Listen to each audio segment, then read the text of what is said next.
Good afternoon and welcome to these live proceedings.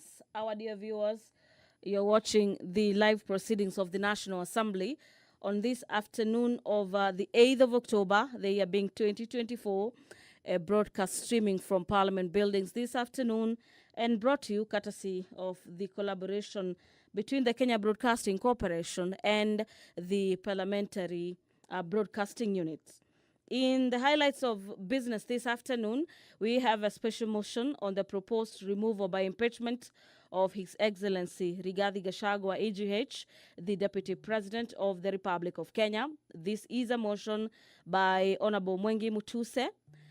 The member, through his special motion, is seeking to have the House that pursuant to provisions of Article 145, as well as Article 150, subsection 1 and B, and 2 of the Constitution, and equally pursuant to standing orders of the National Assembly, standing orders number 64 and 65, that the House resolves to remove from office by impeachment His Excellency Honorable Rigathi Gachagua, AGH, the Deputy President of the Republic of Kenya.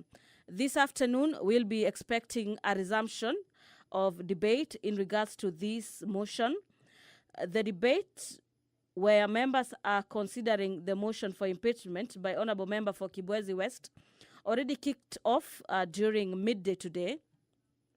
And this afternoon, we expect a resumption of debate for the remainder time allocated for debate in regards to this motion. Members will be contributing to the motion that has listed 11 grounds for the removal from office of the Deputy President of the Republic of Kenya.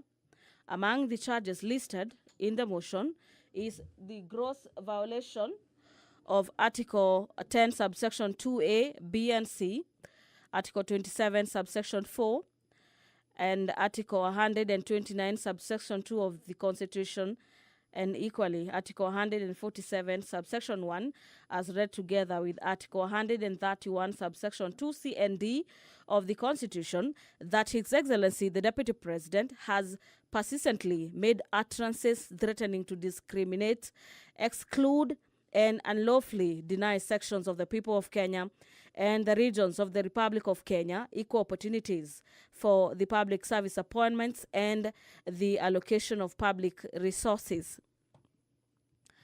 And ground number 2 on violations of other articles of the Constitution, among them Article 147, subsection 1, and Article 152, subsection 1 of the Constitution. The allegation is that the Deputy President has been undermining the President and the Cabinet and the effective discharge of the national government's executive mandate. In the motion, the mover says the Deputy President has made unilateral public statements which are inconsistent with public positions collectively adopted by the government and in contradiction with the President on matters governance, and that he has been away from the expectation of his office being a symbol of the national unity. Our dear viewers, the Speaker's procession is already in the chamber this afternoon. The Sergeant at Arms carrying the mace, closely followed by the Speaker of the National Assembly, Honorable Moses Wetangula, are in the chamber ready to ensure that this business goes on seamlessly. My name is Gladys Mungai, and allow me to hand you over for this live broadcast brought to you by KBC in partnership with PBU. Enjoy your viewing and good afternoon.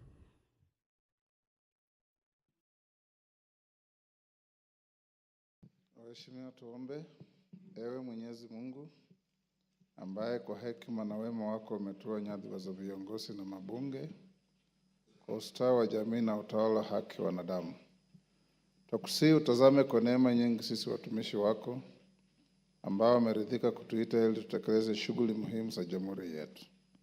Tunakuomba uteremshie baraka zako sisi tuliokutanika hapa, na utujalie tuyatende na kufikiria mambo yote yatakayofikishwa mbele yetu kwa njia ya haki na uaminifu, ili utukufu na sifa zako siendelezwe, na ili kustawisha amani, ufanisi na heri ya nchi yetu na wale ambao hajasawa umezikabidhi mikononi mwetu. Amen.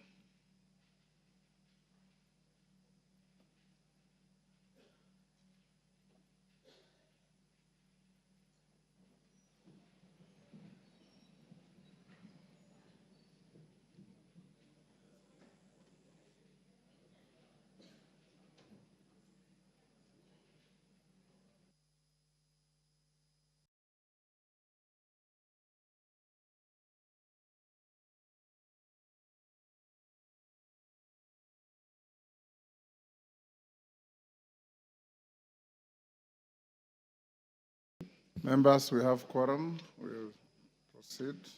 Clerk.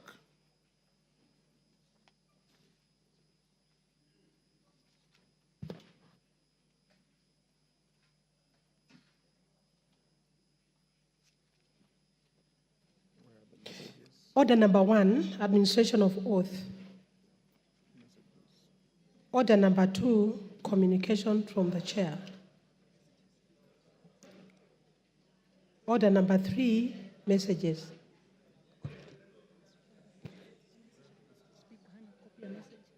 Okay. Order number 4, petitions. Order number 5, papers. Order number 6, notices of motion.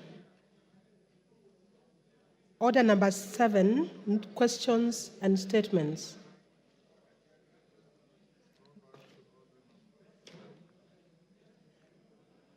Order number 3, messages.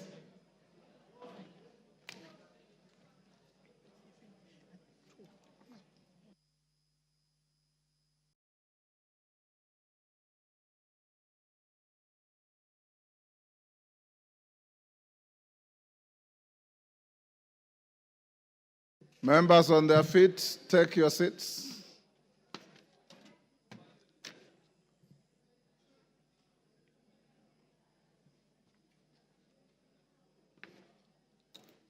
Take your seats.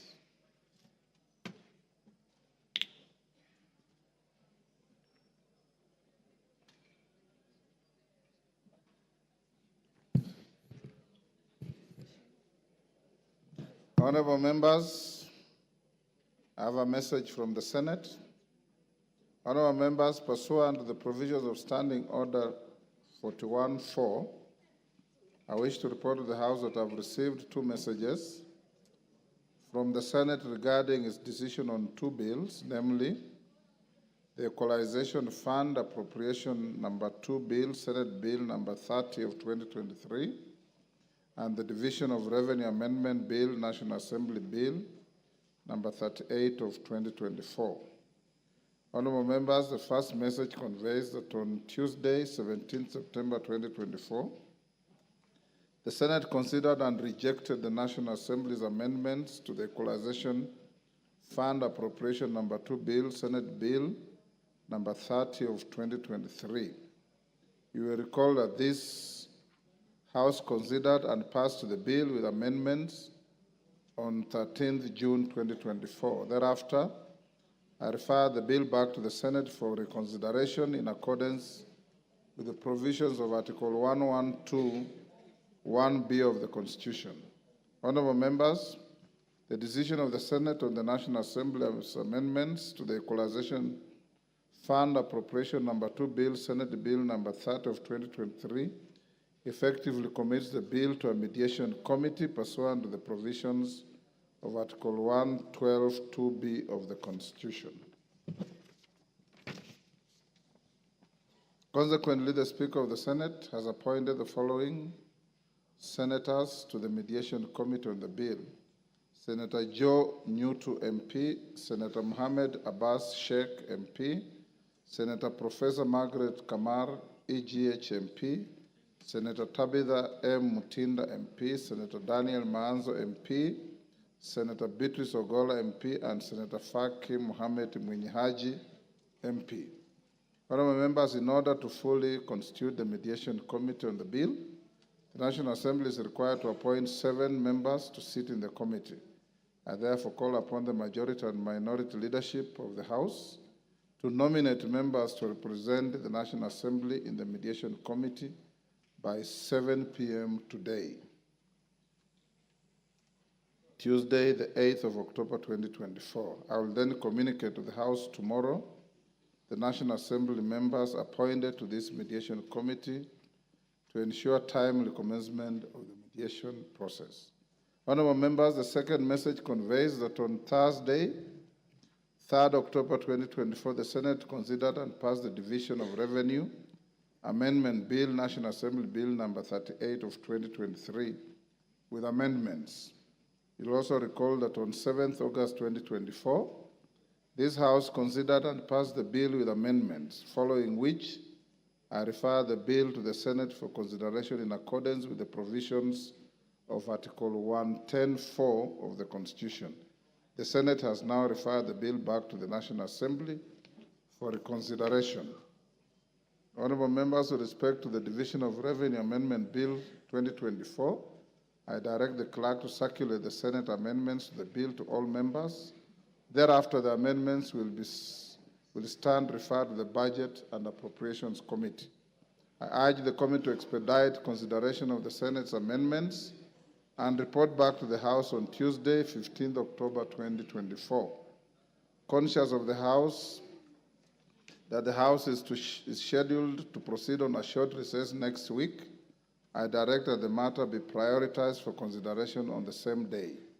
As and to remind members that conclusion of the Division of Revenue Amendment Bill 2024 will pave way for reconsideration of the Counter Allocation of Revenue Bill 2024, which was referred back to the Senate under Article 115 of the Constitution by His Excellency the President following rejection of the Finance Bill 2024.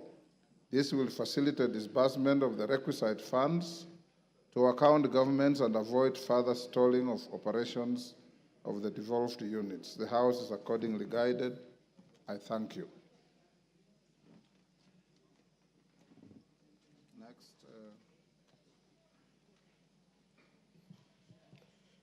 Order number 8, special motion, proposed removal by impeachment of His Excellency Rigathi Gachagua, EGH, Deputy President of the Republic of Kenya.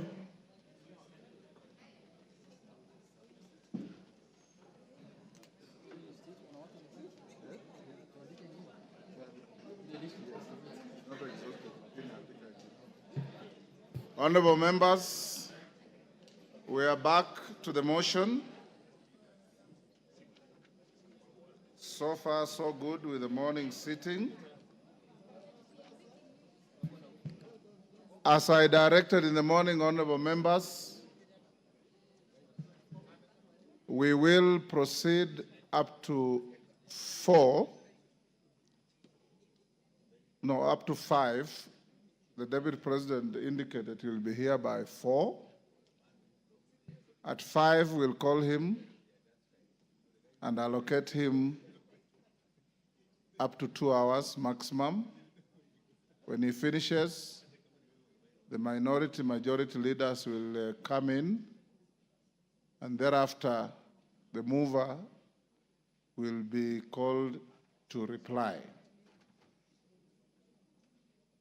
We have 5 minutes each, and the interest is overwhelming. If we remain with the 5 minutes, you know, not each one of you will have time to speak. The alternative to this, and I don't want us to go that direction, is that after the Deputy President has had his opportunity, this motion has no time cap, but we must finish not later than midnight today. So I want to hear your views. We continue with 5 minutes. And after the Deputy President speaks, I'll go to the minority, majority, and reply, and you go to the vote. Is that all right? Yes. Excellent. At the time we concluded, it was Honorable Kajwang from my left who had spoken. I'll now open the afternoon with the member for Ugenya.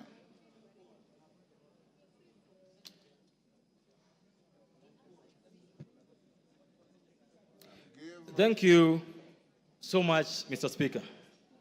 Mr. Speaker, Article 132 of the Constitution of Kenya provides that the President will every year give a report to this House on the steps taken to implement Article 10. Mr. Speaker, Article 10 is the soul of the nation. Article 10 is what the engineers would call the software of the country. It is what the doctor would call the heartbeat of this country. Mr. Speaker, through Article 10, this country gave to itself how they want to be governed. Mr. Speaker, Article 10 of the Constitution provides for us the map to where we want to go. Mr. Speaker, in the last 1.5 years, we've listened to and been treated to, Mr. Speaker, the Deputy President piercing with a sharp knife through the very heart of the nation, Mr. Speaker. When we went to give ourselves a new constitution, Mr. Speaker, we said tribalism, nepotism, corruption, Mr. Speaker, are our ills. And we said that we will entrench Article 10 and ensure that going forward, we live as a country together, united, Mr. Speaker. Mr. Speaker, for the last 2 years, the Honorable Gachagua has not only put a knife onto the back of our values and shared principles, but he's kept turning that knife, Mr. Speaker, to the level where if we allow him to continue being Deputy President, Mr. Speaker, we are going to risk the loss of the heart of this country, Mr. Speaker. Mr. Speaker, the move of this motion, the Honorable Mutuse, read what appears in Article 10, Mr. Speaker. Mr. Speaker, there is nothing to say about a person who believes that this country should only belong to one region, Mr. Speaker. It has to be clear today that we are not impeaching Mount Kenya. We are not impeaching the Kikuyu. We are impeaching an individual who has refused to follow the law every single day of his life. Mr. Speaker, Honorable Gachagua is the Deputy President of the Republic of Kenya, not the Deputy President of Mount Kenya, Mr. Speaker. He is the Deputy President of Kenya Kwanza, not Murima Kwanza, Mr. Speaker. It has to be said today that if you are to build together, if you are to run a country that has shared values, shared principles, and shared prosperity, Mr. Speaker, all of us must believe that our leaders will live within the four corners of the law.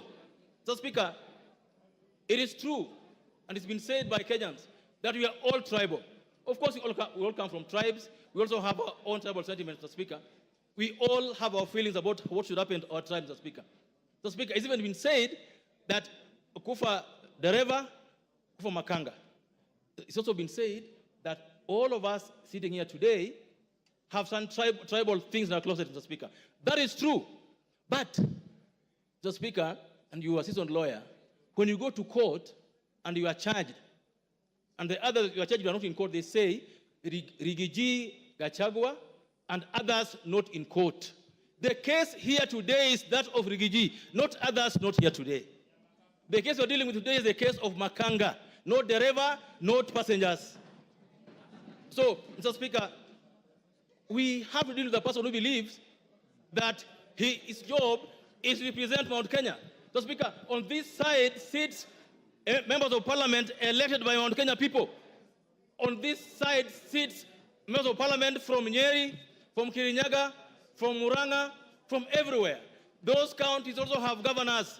Nobody appointed Rigathi to be the benefactor. No one appointed Rigathi to be the custodian of Mount Kenya. No one. Because our constitution provides for leaders from that place to represent them. Mr. Speaker, by his actions that are against Article 10 of the Constitution, Mr. Speaker, Rigathi has alienated Mount Kenya from the rest of the country. He is fought so hard to be the Mount Kenya kingpin, Mr. Speaker, and I believe that this House must impeach him so that he can go and be the kingpin of Mount Kenya, not the deputy president of this country. That's what we need to do this afternoon, Mr. Speaker. Mr. Speaker, yesterday I heard him mention the name of our PCS, the name of the Ford Kenya leader. Mr. Speaker, coalition agreements are done. Give him 1 minute. Coalition agreements are done between parties and among parties, Mr. Speaker. And if, for example, MDG where I run has shares in the government, the shares are for the whole country, not for a tribe or for an individual, Mr. Speaker. Mr. Speaker, today, I must say that we will impeach him. But all of us here today must also soul search that as you impeach Gachagua, have you lived a better life yourself as a Kenyan? Have you lived a better life as a leader? What have you done in your closet that reflects what Gachagua has done? We'll impeach him, but we must also change our ways as a country, from the president down to all of us who lead in this country, Speaker. I support and believe that he must be impeached. Commissioner Patrick Makau. Thank you, Mr. Speaker, for giving me this chance. Mr. Speaker, from the onset, allow me to give thumbs up for one Honorable Ecomas Mwengi Mutuse Massive. Mr. Speaker, I give him thumbs up for executing this motion and showing Kenyans that leadership is not about where you come from, who you are, but how you perform your duties. Mr. Speaker, this morning, I've heard many speakers talk to this motion. Mr. Speaker, I agree with the speakers who have said that yesterday and the week before, Mr. Speaker, I've been watching the deputy president of this country doing rallies in town, going to churches, and Mr. Speaker, what we saw on Sunday was different from what we saw yesterday. In fact, Mr. Speaker, I want to advise us, even as politicians, sometimes we should listen to our advisors, and we listen to the right advisors. Mr. Speaker, if I were to advise the Deputy President, yesterday's interview was his undoing, and he proved to Kenya that yes, all these accusations that are being leveled to him are really true. Mr. Speaker, I want to confirm to this House, one, despite Article 10, the Deputy President, who is supposed to hold the values of this nation, by uniting Kenyans, by fighting against corruption, by fighting against tribalism, he is the one who has championed tribalism through and through. Mr. Speaker, I want to tell you, as a member of Parliament Mavoko, I have spoken the word Kenya many times, more than the Deputy President of this country. All what I've been hearing is Murima, Murima, Murima, Murima, Murima. Mr. Speaker, today I want to tell Kenyans, I know Parliament has been prosecuted, and many words, we've been called names that we are an unperforming house. But today I stand here as a legislator Mavoko. Mr. Speaker, why am I charging the Deputy President to be a tribalist? Mr. Speaker, at one time, I listened to the Deputy President on national television saying that he reversed a cabinet decision to reverse the demolitions in Mathare. Why did he do that? He said his people were in Mathare and that he could not sit and see his people's houses demolished. Mr. Speaker, it reminded me when the people of Mavoko houses were being demolished. Personally, I went to him, and Mr. Speaker, I thought he could help me. But the words he used to me are unprintable, and I cannot speak them in this house. Mr. Speaker, today I want to tell him, those people that he was addressing, 30% of the houses that were demolished belong to those people of Murima. They belong to Kenyans. Mr. Speaker, I come from a constituency that is cosmopolitan. Today, as I stand here, Mr. Speaker, we have lost lives. We have had people whose properties had to be auctioned because they had gone for loans for those houses to build. Mr. Speaker, as a legislator, I humbled myself and requested and asked the Deputy President to intervene so that those houses, Mr. Speaker, a parcel of 4,000 acres, 325 acres, I requested him to have the 300 acres where the houses were seated, to have those people even pay to Portland. But the names he called me, Mr. Speaker, I cannot call them here. When I hear someone saying there are things which are not personal, Mr. Speaker, I want to tell them, those people elected me to represent them, and their pains are my pains, Mr. Speaker. Today, as I sit here, Mr. Speaker, the same deputy president came to Machakos, and he said the Kamba votes are very little, they cannot bring in a president. He went ahead and said the Kamba votes, Kitui, Machakos, and Makueni combined are less than 1 million. I want to remind the deputy president that the Kamba vote is more than 3 million. I want to remind him that Kamba nation produced Gay who took care of Kenyatta in prison. That same Kamba nation produced Munyao Kisoi, who flew the flag of Kenya during Independence Day. That same flag produced Muindi Mbingu, the former freedom fighter, who is my grandfather, Mr. Speaker. I want to remind him that same Kamba nation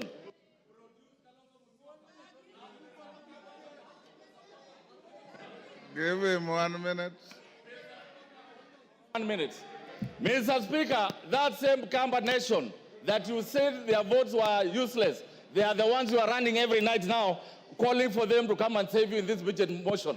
Mr. Speaker, I want to remind him that every tribe in this country is important and he should live to respect them. I support this motion for every reason and every accusation that he has been accused of. I thank you, Mr. Speaker. Honorable Sane.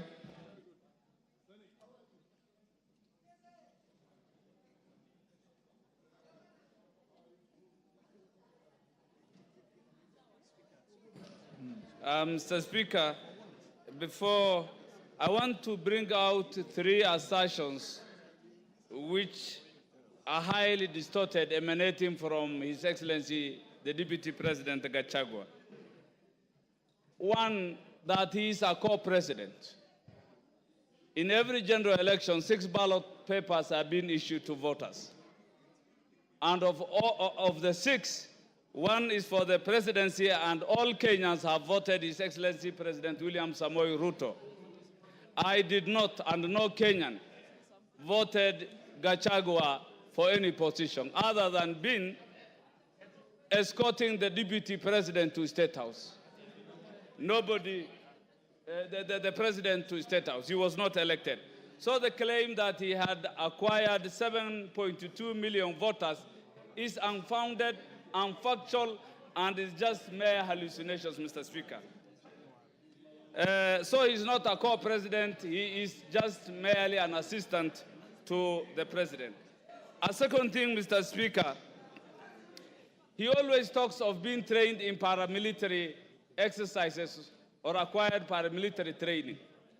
He is supposed to be a symbol of harmony, a symbol of unity, not to intimidate, not to tell the citizenry that indeed he is military trained. That in itself bespeaks volumes on who his character is, Mr. Speaker. One other thing, yesterday he has made disparaging remarks on the Speaker of the National Assembly and the Speaker of the Senate. The fact that his impeachment is coming in front of this House today and thereafter proceed to the Senate, it wasn't befitting for him to speak disparaging, derogatory remarks on our Speaker and the Speaker of the Senate. On to the impeachment motion, Mr. Speaker. Article 150, I think the threshold has fully been met in impeaching the Deputy President Gachagua. His loyalty to the President is questionable. His visits, whenever the President goes out of the country, the Deputy President is never seen to see him off. Whenever the President comes into the country, the second principle is always not available to receive the President. He gives press releases that contradicts the President, talks too much, giving epithets that make our President, demean our President, projecting our President a liar on several occasions. Yesterday, all Kenyans have heard that it is His Excellency the President Ruto who taught me how to respond to civil servants, how to address intelligence officers, like Nurdin Haji, like the CID officer Amin. That in itself depicts lack of respect for the presidency. Mr. Speaker, it is clear in our constitution that he is the second in command as espoused in Article 147.3 as read with 134. This he has failed.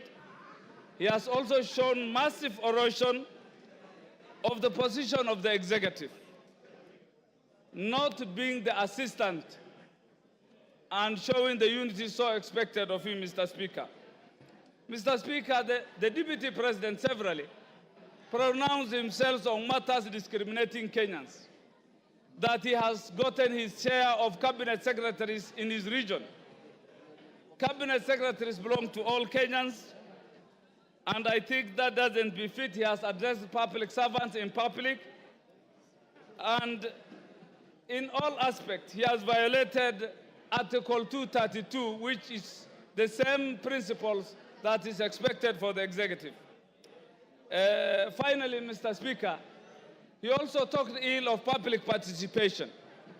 The courts have declared themselves that public participation was well done, and yesterday it was clear that he was contemptuous that the public participation done by the National Assembly did not meet the required threshold, and that, I believe, is also being so contemptuous of this House. With those few remarks, I support the impeachment. Thank you. Rafael Wanjala.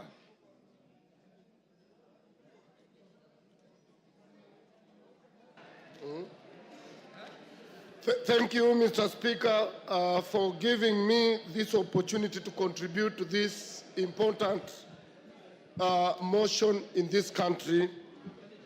Mr. Speaker, this is my second motion since I became Member of Parliament, the second one to discuss impeachment of our Deputy President. Mr. Speaker, I'm very disturbed the way our Deputy President has been behaving, because the Deputy President is principal assistant of the President. But always when the President goes out of the country, the guy recedes back to Murima, and then he starts asking Mr. President so many questions instead of running the country when the President is away. He's never available in Nairobi, except he's only available in his village, trying to ask Mr. President questions, and that, Mr. Speaker, has really annoyed some of us. Mr. Speaker, when there were floods, this Deputy President, Mr. Speaker, was assigned by the President that he's supposed to take care of the disaster that was there at that time. The man never moved from his home yard to other areas. He was never in Nyando, he was never in Budanangi, he was nowhere, and all the food he directed to his backyard. Mr. Speaker, I want to be very brief. Yes, Mr. Speaker, this Deputy President. Order, Wanjala, there's a point of order. Yes, Muya. Honorable Speaker, is the member in order to say the Deputy President has never moved out of his backyard, while it is on record and on public domain that he has been in Kisumu, in Busia, in Mombasa, in all parts of the country?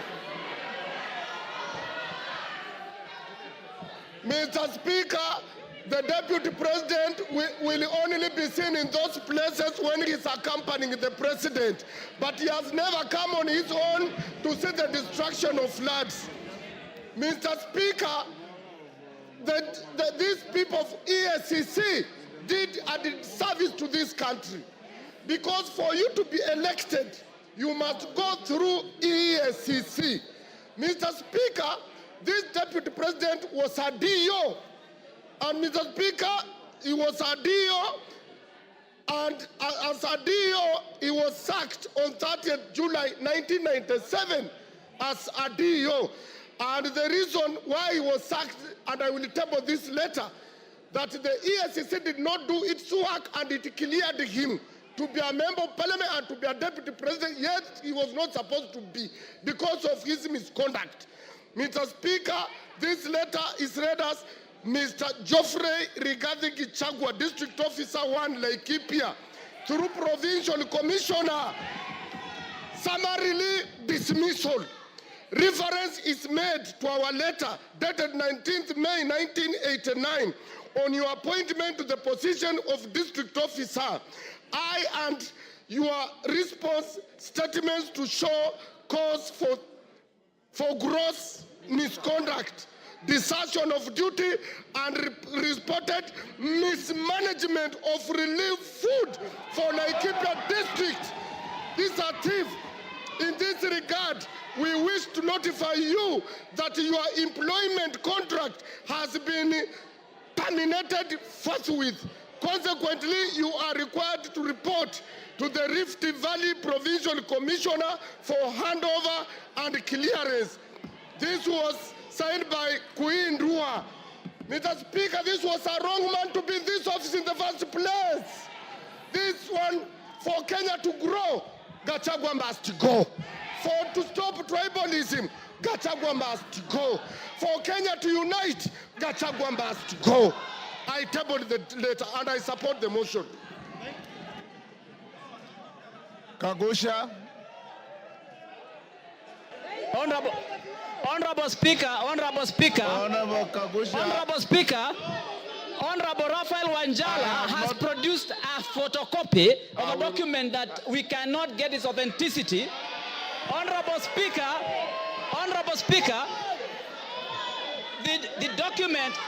the document that Honorable Raphael Wanjala is referring to is not. Order, Honorable Kagusha. Order. Take your seat, Honorable Kagusha. Honorable Kagusha, first, from where you are sitting, you have not seen the document. Secondly, the Speaker is fully conversant with the rules of admissibility.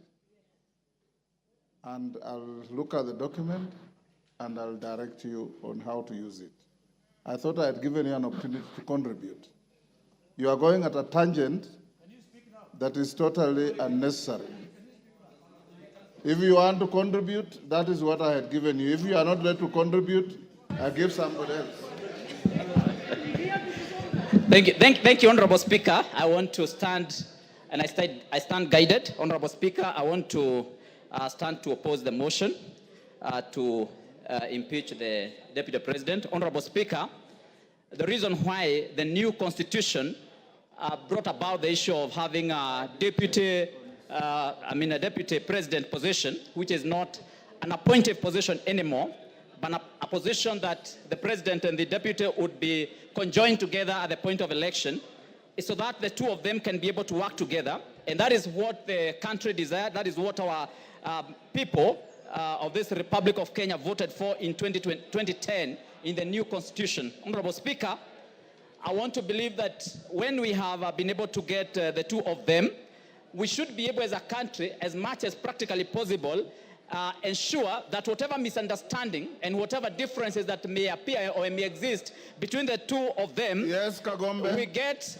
Kagusha, hold. Honorable Gigi Kagombe, what's your point of order? Mr. Speaker, is the honorable member in order to disparage the Constitution and mutilate it in the manner he is doing by disputing the provisions of Article 150 of this Parliament to remove a sitting Deputy President? It is constitutional, it is written, it was passed by us in 2010, and that work is given and granted by the Constitution to this Parliament. Therefore, the fact that the President and the Deputy President were elected together doesn't stop the provisions of Article 150. So therefore, he should withdraw. Honorable Speaker, you know there's a reason why Honorable Kagombe is called Kagombe and not Kigombe. It's because a small cow jumps before he jumps, you know, a small calf. Honorable Speaker,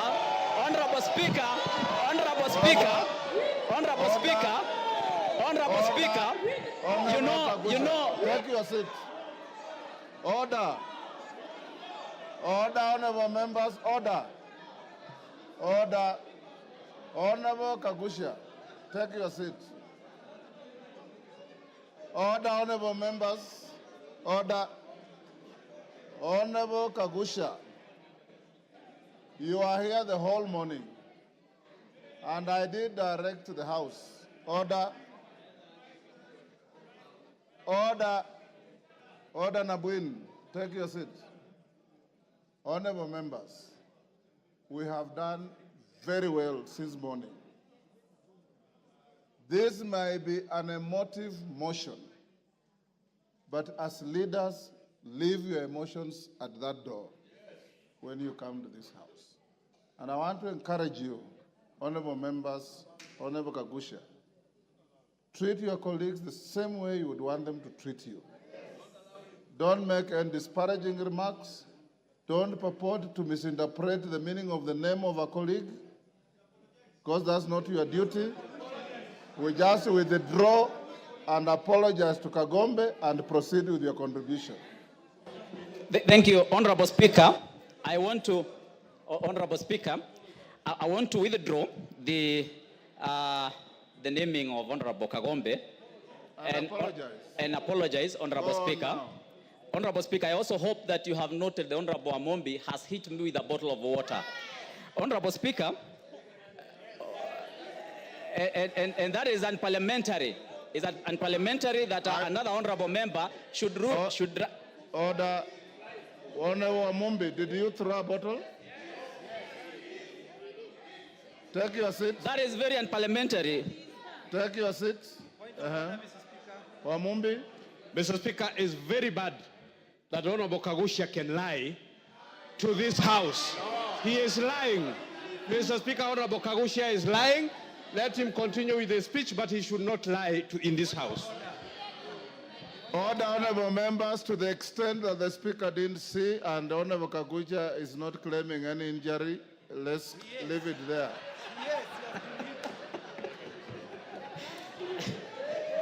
Honorable Speaker, I am of the opinion we have a respectable gentleman by the name Henry Kissinger, and Henry Kissinger did state that the quest for peace and order has two elements that are sometimes treated as contradictory. He said that the pursuit of elements of security and the requirements of acts of reconciliation, if you do not and if you cannot achieve both of them, we will not be able to reach either of them. The road to diplomacy, Honorable Speaker, Henry Kissinger did say that may appear complicated and frustrating, but progress to it requires both vision and the courage to undertake that journey. Honorable Speaker, I'm of the opinion that when we have our two senior most gentlemen in this republic having such kind of a disagreement or an issue that is a misunderstanding, we should seek the way of reconciliation. The way I see us doing now, we are just following on the issue of security. We are looking at the issues of removal, yet we are not pursuing a very important goal in this, and that is reconciliation. And for that matter, Honorable Speaker, I am of the opinion that we should seek a way that we can be able to bring the two gentlemen together. Honorable Speaker, you know that in the past we have brought an elder by the name His Excellency Obasanjo. We have brought Senator Kuhn from US. We have even had a gentleman by the name Museveni, His Excellency Museveni, who have in the past mediated when our two senior most leaders in this country have disagreed. And for that reason, yes, Honorable Speaker, I want to remind you that we have even had Kofi Annan in Kenya. I'm of the opinion Shimba, that we should have gotten away. Hold Kagusha. Yes, Shimba. I want to inform Honorable Kagusha that by any dictionary that is known in this world, Honorable Speaker, I did not ask for information from Honorable Omar. Just relax. Order. Honorable Speaker, I do not desire to have any information from Honorable Honorable your Shimba. information. Take your seat. Finish up. Thank you, Honorable Speaker. So, Honorable Speaker, I would like to complete my statement. Yeah, finish up. Give him a minute. Finish up. Time is up. Give him a minute. Thank you, Honorable Speaker. I would just like to complete my statement by saying that I wish that as a country, we are able to come up with a mechanism in which we can be able to bring our senior leaders when they have a disagreement in such a way that they can be able to reconcile and agree. Because, Honorable Speaker, even when we open the Pandora's box of impeachment, Honorable Speaker, we are going to be opening something that we may not be able to contain. We are now likely to have many impeachments coming to this House because we have started something that, Honorable Speaker, sometimes we are not able to contain in coming days. Thank you, Honorable Speaker. He's off the floor, Junet, so you cannot raise. Mr. Speaker, I wanted to clarify that the matter before the House is not a disagreement of anyone. It is a motion that has been tabled by Honorable Mutuse that has 8 counts, 11 grounds. Mr. Speaker, we are discussing a motion that contains 11 grounds. We're not discussing any disagreements of anyone with his wife, with his boss, with his children, with his mother, with his uncle, with his cousin, with his farmer, with his cook. We're not discussing those things, bro. Mama Zamzam. Mheshimiwa Spika, na mimi niweze kuchangia mada ya leo ya kuweza kung'oa mamlakani naibu wa rais. Mheshimiwa Spika. Mheshimiwa Spika, naibu wa rais amekuwa akizunguka Kenya nzima. Na akizungumza, mimi kwanza nilikuwa nauliza Mheshimiwa Spika, naibu wa rais amesahau dawa zake kumeza ama kuna shida Mheshimiwa Spika? Kwa sababu Mheshimiwa Spika, naibu wa rais alikuwa akizunguka kila mahali. Anazungumzia mambo ya ukabila, anazungumza mambo ya shares. Mimi najiuliza, Mombasa County Mheshimiwa Spika, sisi ndio tulikusanya ushuru zaidi tukawa nambari 1 Mheshimiwa Spika. Lakini naibu wa rais akizungumza, anazungumza mambo ya shares, mambo ya mlima, mambo ya nini. Na Mheshimiwa Spika, ukiona naibu wa rais anaweza kumkosoa rais mbele ya wananchi Mheshimiwa Spika. Mheshimiwa Spika, Honorable Wamchomba, hold Mama Zamzam, hold her time. Yes, Honorable Wamchomba.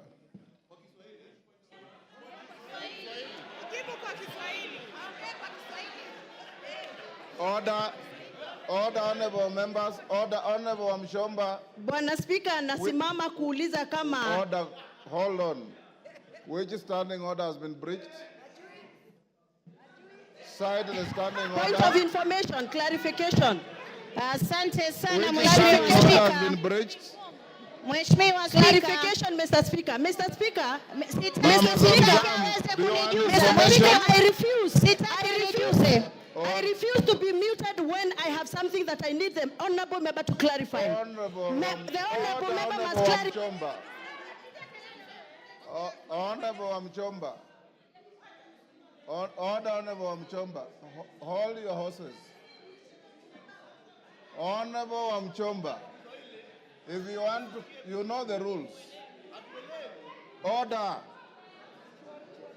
Honorable Wamchomba, you know the rules. If you want to inform a member on the floor, the member must accept your information. She has said she doesn't want. Under what standing order?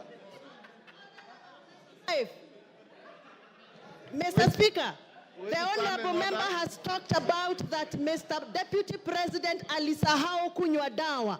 Tungetaka kujua ni dawa gani ambazo mheshimiwa anaongea juu yake. Na kama hizo dawa, na kama Mama Zamzam, endelea. Mheshimiwa Spika, wajua ndio makosa ya kupatia mabubu kuzungumza Mheshimiwa Spika. Mimi nimesema huenda ikawa, sijasema amesahau, nimesema huenda ikawa, nilifikiria, nilikisia. Lakini Mheshimiwa Spika, kiongozi kama yule ambaye siku zote anajua makabila yote Kenya tunakaa kwa amani, tumeoana, tunaelewana, Mheshimiwa Spika, anataka kuturegesha kwa makabila kama vile tulivyokuwa na mambo ya Kaya Bombo, kama tulivyokuwa na zile baada ya kura za 2007 2008. Mheshimiwa Spika, watu walipoteza maisha yao kwa sababu ya ukabila. Mheshimiwa Spika, mimi nakaa nikishangaa. Deputy President alikuja Mombasa, amesimama juu ya gari anatafuna ndizi na mahindi choma. Mheshimiwa Spika, kwanza alitupa takataka pale, alikuwa juu kama kuna watoto wetu ndio ufagia. Mheshimiwa Spika, Mheshimiwa Spika, pale juu ya gari Deputy President anazungumza akisema kuwa yule gavana atoe pesa za floods, wakati anajua 14 billion kutoka World Bank ambayo ni ya disaster management. Mheshimiwa Spika, zilikuwa kwa ofisi yake na aliziramba. Mheshimiwa Spika, alikuwa anajua 6 billion tuliweka hapa katika bajeti. Mheshimiwa Spika, hakuzileta Mombasa. Mheshimiwa Spika, yule ni kiongozi wa kugonganisha watu. Mheshimiwa Spika, na ndio maana najiuliza, kwa miaka miwili kampuni 22, Mheshimiwa Spika, hata mimi moja sina. Miaka miwili kampuni 22 na zote zina 5.7 billion ya mtoto, ya mke, ya nani, kisha bado unaenda kuchukua mali ya ndugu yako, unaacha mayatima, unaacha mjane, unamtesa, kisha utatuambia nini katika taifa la Kenya? Mheshimiwa Spika, mimi leo nasema angatuliwe, nasema kwa kutesa mjane Gachagua must go, kwa kukula pesa za mahindi Gachagua must go, kwa kutesa ukabila na Kenya Gachagua must go. Asante sana Mheshimiwa Spika. Ngogoyo.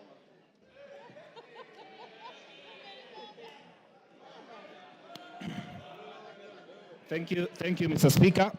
Mr. Speaker, sir, I rise to oppose the motion by the Honorable Mwengi Mutuse, Member of Parliament for Kibwezi West. Mr. Speaker, I, representing the people of Kajiado North, Mr. Speaker, I have gone through the motion and the issues that Wakili Mwengi Mutuse has raised. And Mr. Speaker, I pick on a number of issues that I would want to draw the attention of this House to. Number one, Mwengi Mutuse says that all we need to do is to just believe the things he has tabled here are true. We cannot believe what he says is true. We have to cross-examine. We have to look at them properly. Mr. Speaker, I have gone through the evidence that he has provided on some of the issues. And Mr. Speaker, having 21 companies, according to Mwengi Mutuse, is an intention for the Deputy President to launder money, and therefore he should be impeached. Mr. Speaker, he did not say money has been laundered, but it is an intention. And he says it is enough for this House to just believe and therefore impeach. Mr. Speaker, I say no to that impeachment. Number two, Mwengi Mutuse, former Chief of Staff in Machakos County Government and the current Member of Parliament, is giving hearsay that he has heard. Mr. Speaker, he has said in his submission that they were officers who were coerced to write to change in the Ministry of Lands without tabling any evidence from the document that he has provided. Mr. Speaker, this House cannot go with hearsay. It is not possible for you to make a decision out of hearsay. Mr. Speaker, in his accusations, he says that the Deputy President is a Mount Kenya person, makes issues based on Mount Kenya. I am the Member of Parliament for Kajiado North. He has visited my constituency for a development tour. The executive, through the State Department for Education, Mr. Speaker, constructed classes, courtesy of his visit in Enoma Tasiani Girls Secondary School, a school that rescues girls, specifically from asylum. Mr. Speaker, the only girls' school that we have in my constituency, the Great Kajiado North. Mr. Speaker, Mwengi Mutuse did not mention such issues, but he says, according to him, the Deputy President coerced, did 1, 2, 3, and Mr. Speaker, he wants to say that we just need to believe. Mr. Speaker, impeaching the Deputy President of the Republic of Kenya needs more evidence than what he has provided. I find this to be very shallow, and Mr. Speaker, maybe in the words of the Chief Justice, this is hot air, in my opinion, Mr. Speaker. Mr. Speaker, I have found very respectful submission from lawyers in this House, a majority of them. Mheshimiwa, point of order number 87, Mheshimiwa Speaker. Mimi nataka nimjuze mbunge mwenzangu kuwa huyo alikuwa... Naomba nisijuzwe. Hapana, Naomba nisijuzwe. She is on a point of order. Mheshimiwa Spika, nataka atoe statement of fact. Mheshimiwa Spika, huyu mbunge aliyoko hapa, hata kama alikuwa akifanya kazi county hapa, amekuja ni mbunge na ametoa motion hapa. Mheshimiwa Spika, na mimi nataka nimwelezee mbunge kuwa wasema kule wanaosema kufa abiria, kufa conductor, kufa dereva, huyu conductor ameweza kupickpocket maabiria wote, hawana chochote. Mheshimiwa Spika, kwa hiyo aende tu nyumbani. Mheshimiwa Spika.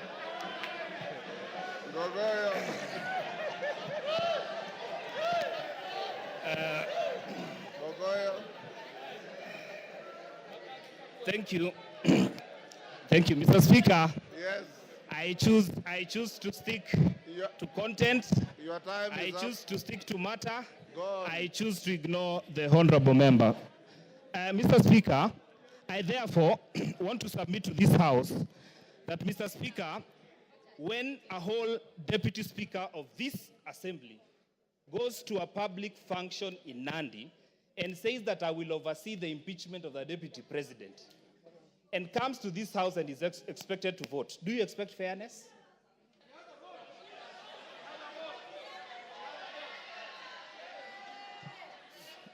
Your time is up. Give him 1 minute. The deputy speaker spoke to that. Thank you. She has a vote, unlike the speaker. Yeah, but Mr. Speaker, I just want to say And she that will I not find... preside on these proceedings. Okay, because I respect you, Mr. Speaker, I will not engage on that matter. Therefore, Mr. Speaker, I want to submit that Ngogoyo Nesmas Nguro, Member of Parliament for Kajiado North, says no to the impeachment of the Deputy President of the Republic of Kenya. Member for Taveta. Member for Taveta.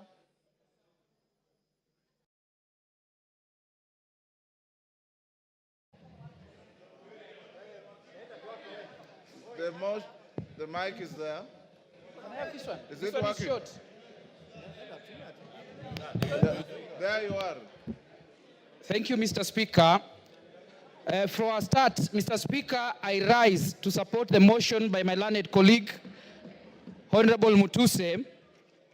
Most of the things, Mr. Speaker, have been said, but allow me to say a few things. Number one, allow me to borrow on the then Council of White House during the Clinton administration. He said, impeachment is not a remedy for private wrongs. It's a method for removing someone whose continued presence in office will cause danger to the nation. Mr. Speaker, my position is the continued stay in office of the Deputy President Rigathi Gachagua is a threat to the nation of Kenya. I continue by saying this, Mr. Speaker. Between 1963, when we got independence, we had a vice president in the name of Jaramogi Oginga Odinga. He never said, do not touch Luo Nyanza. During the President Moi's regime, we had George Saitoti. We had Musalia Mudavadi. He never said, do not touch Luya Nation. During the time of Stephen Kalonzo Musyoka, he never said, do not touch Ukambani. But we have a deputy president, Mr. Speaker, who is obsessed with a certain region in this country. Mr. Speaker, secondly, Mr. Speaker, much has been said by my learned colleagues in this House. But I want to borrow something, Mr. Speaker. Article 145 of the Constitution provides for reasons for impeachment of a deputy president and the president. The case of this during Sonko's impeachment, the Supreme Court laid certain guidelines and said that the question as to whether or not there is a violation of a constitution should be guided by certain principles. Number one, whether there is interference with the constitutional functions of the legislature and the judiciary.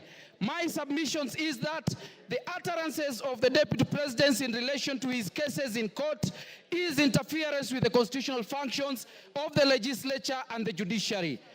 Another ground that has been given in determination as to whether or not there is a violation of the Constitution is whether there is an abuse of the Code of Conduct. Mr. Speaker, my argument is the constant pronunciation by the Deputy President that divides the country in terms of regions and tribe is an abuse of Code of Conduct and is a ground for impeachment. Another criteria given is the disregard and breach of fundamental rights of the Constitution. Mr. Speaker, I want to say this. In Taveta, where I come from, there are two minority tribes. There is the Taveta tribe and there is the Pare tribe, with the minority tribes in Kenya. Article 56 of the Constitution says that the state should do everything within its means to ensure that marginalized tribes in Kenya are protected. Mr. Speaker, the pronouncement of the Deputy President about a certain region without considering the Tavetas of Taveta, or the Pares of Taveta, is a violation of fundamental rights and freedom as guaranteed by Article 56 and is a ground for impeachment. Very lastly, Mr. Speaker, I want to say this. Even in Taveta, there are Kikuyus. So if we constantly obsessed of Mount Kenya, who will speak for the Kikuyus who live in Tavetas? And that is why I'm saying, Mr. Speaker, because of the obsession of Mount Kenya, because of obsession of a certain region, Rigathi Gachagua must go.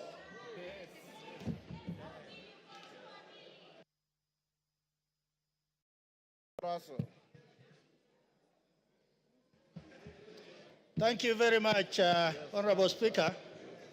Honorable Speaker, I want to start with, there was a spat between the Pope and Napoleon in 1800. And this is what Napoleon asked the Pope. Pope, how many divisions do you have? Then the Pope replied, I have the Catholic Church. Honorable Speaker, yesterday, during the interview, the Deputy President came up strongly to almost insinuate that this Parliament is a bunch of clowns. But this Parliament is guarded by so many things. But the very important instrument this Parliament wields is this thing called the Constitution. It is the supreme law of the land. Honorable Speaker, one of the reasons why the Deputy President must be impeached is the issue of national unity.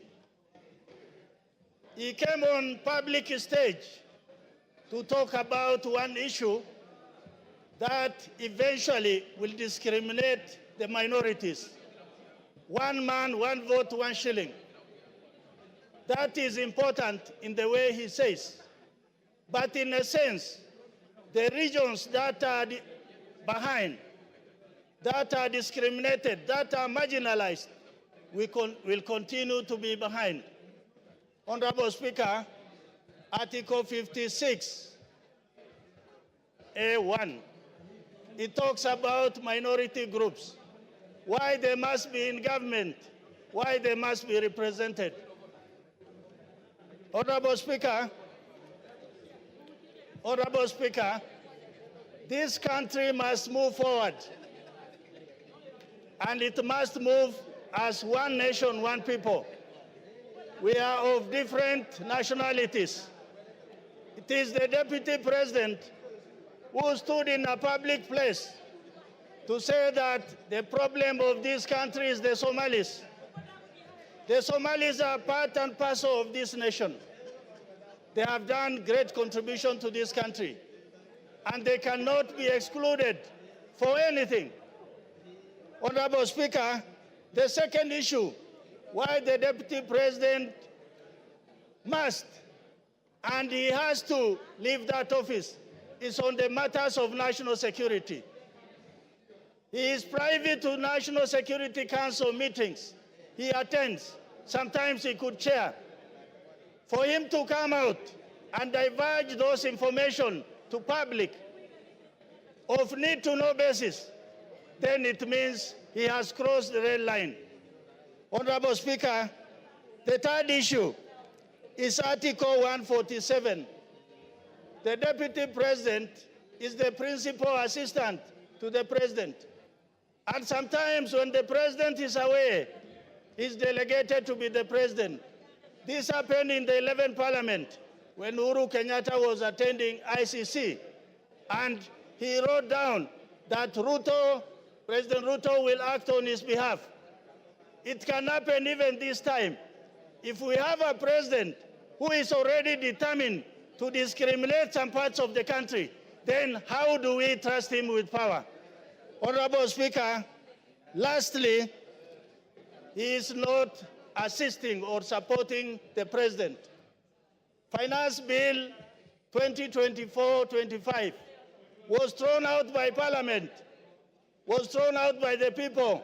Not that people didn't want it, not Parliament didn't want it, because he never supported it. He kept on campaigning against the finance bill. For those reasons, Honorable Speaker, I think the Deputy President must be impeached. Thank you, Honorable Speaker. Farah Maalim.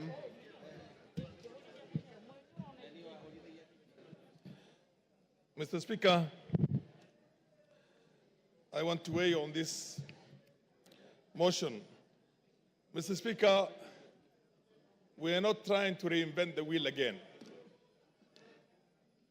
We have had deputy president. Before that, we have had vice presidents.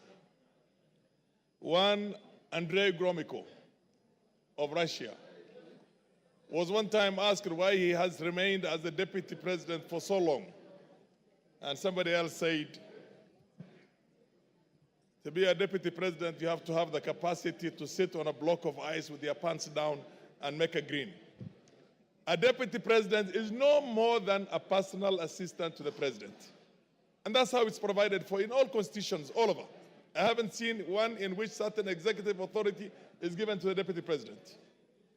In the US, if you remember very well, when John F. Kennedy was the president, there was a brother of John F. Kennedy who was Attorney General, who was called Bobby Kennedy. Bobby Kennedy literally did not think Lyndon B. Johnson was anything. But Lyndon B. Johnson kept tight, watched his cool, and later on he became the president of the US. In our own country, Mr. Speaker, can you protect me from our friends? In our own country here, I know many of you are not my age, you're younger than me, but a good number of you are also either my age or slightly older. When Moi was the vice president, which is the number 2, he was so humiliated, so much so that an SSP called Mungai slapped him in the State House in Nakuru when he was going to go and see his boss, who was the president. He did not complain publicly. He did not complain privately. He just went about his business. If you remember very well, when Kibaki was the deputy vice president of this country, which is number 2, he was dropped from being the number 2 and appointed a minister for health in the Moi government. He went to the president, thanked him for giving him the opportunity to be his vice for 11 years. Mr. Speaker, can you protect the House? It's too much sound. Let's go on. He thanked him for giving him an opportunity to serve as his assistant or as the vice president for 11 years and took up his job as the minister for health with a gusto and did a fantastic job as one of the best health ministers we've had in this country. Mr. Speaker, many people have been deputy presidents or vice presidents or number 2 in the executive here. I am glad I have been vindicated because about a year ago, I had said that Rigathi Gachagua is the worst number 2 in the history of this country. And I'm sure now I'm being vindicated. Order. Order, members. Order, member. Is that Masara? Yes. Maintain your silence. Carry on. I said exactly 1 year ago, Rigathi Gachagua is the worst number 2 in the history of this country, whether a vice president or a deputy president. I'm glad I'm vindicated today. I remember when we had almost a collapse of the state and the nation in 2008, and we had the national accord on the floor of this House, and you were also a member of parliament. Raila Odinga was made the prime minister of this country. There was Raila Odinga, and there was also Kalonzo Musyoka, who was the vice president. Technically, in law, Raila was supposed to share 50-50 power with President Kibaki, but he was happy to say that he will support the president. And he supported the president until the term was over. I mean, that is what it's supposed to be. Here is somebody who literally, when this country is on the brink of certain serious problems, goes to Mombasa, and many of us believe that he was part of the so-called whatever, the riots that were there and the goons that attacked Parliament. And then he creates a parallel press conference in Mombasa in which he castigates the policies of his own boss.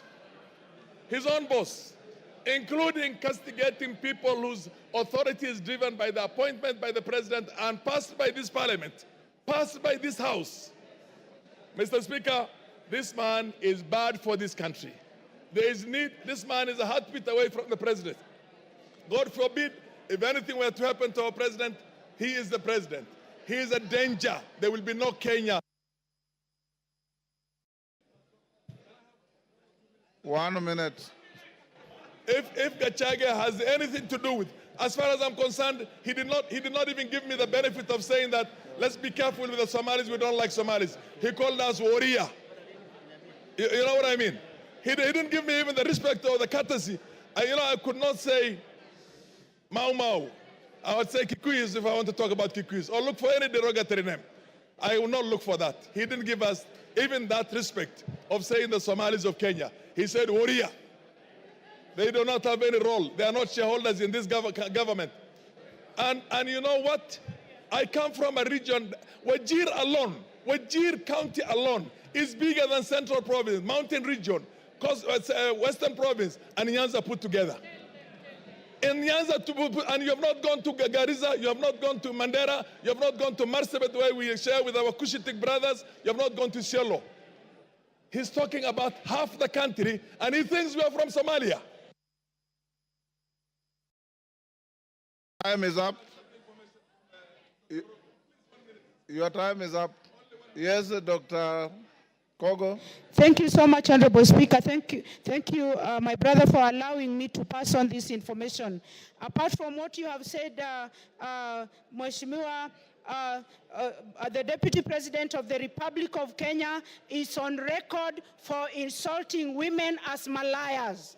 And I want to go on record. He said that the one and only beautiful Honorable Jematia is a Malaya. And somebody can negate that, and I have to say it. I thank you so much, Honorable Speaker. Yes, your time is up. Give him 1 minute. Okay, yeah, 1 minute. Mr. Speaker, Speaker. Yes. This country belongs to us all. This country belongs to all of us. If you try to marginalize me, and tomorrow I take up arms and decide to fight that, do you think there will be Kenya? Do you think 100,000 Somalis taking arms, there will be Kenya? Or 50,000 Turkanas? Or Sabaots? Or Pokots? This man is playing with this country. We shall not have stability, Mr. Speaker. We must have a country in which we all feel that we are loved and we are equals. Equals. Mr. Speaker, I support this motion of impeaching Gachagua. Let's do it the fastest possible, and we should never have somebody like him in future in any position of leadership. Mr. Speaker, we are all equals in this country. There's nobody who's more equal. We fought for independence. All of us fought for independence, although some will want to try and hide the... Your time is up. Member for Turkana at the back. That is who? Emathe. Emathe. Thank you, Honorable Speaker. I want to just give some comments on the same.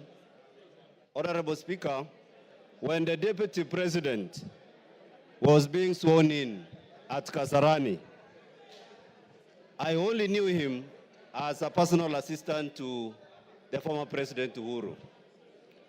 And after he spoke and he sat down, I was seated close to Honorable Kiborek.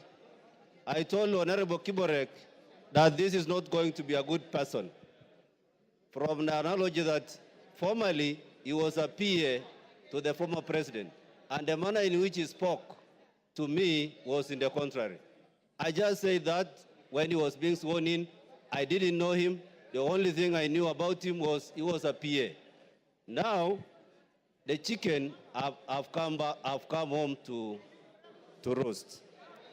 And Honorable Speaker, I want to say that I support his impeachment the same manner in which over 92% of my constituents in Turkana Central have agreed that we do the impeachment. Honorable Speaker, the impeachment is in two parts. There is the anti-corruption part of it, and there is the ethical or the ethics part of it. I want to speak on the ethics. And Honorable Speaker, here is a man who is full of himself. He is a very proud person, and Honorable Speaker, he doesn't even know what to say. He just speaks in the manner that does not depict him as the Deputy President of this country.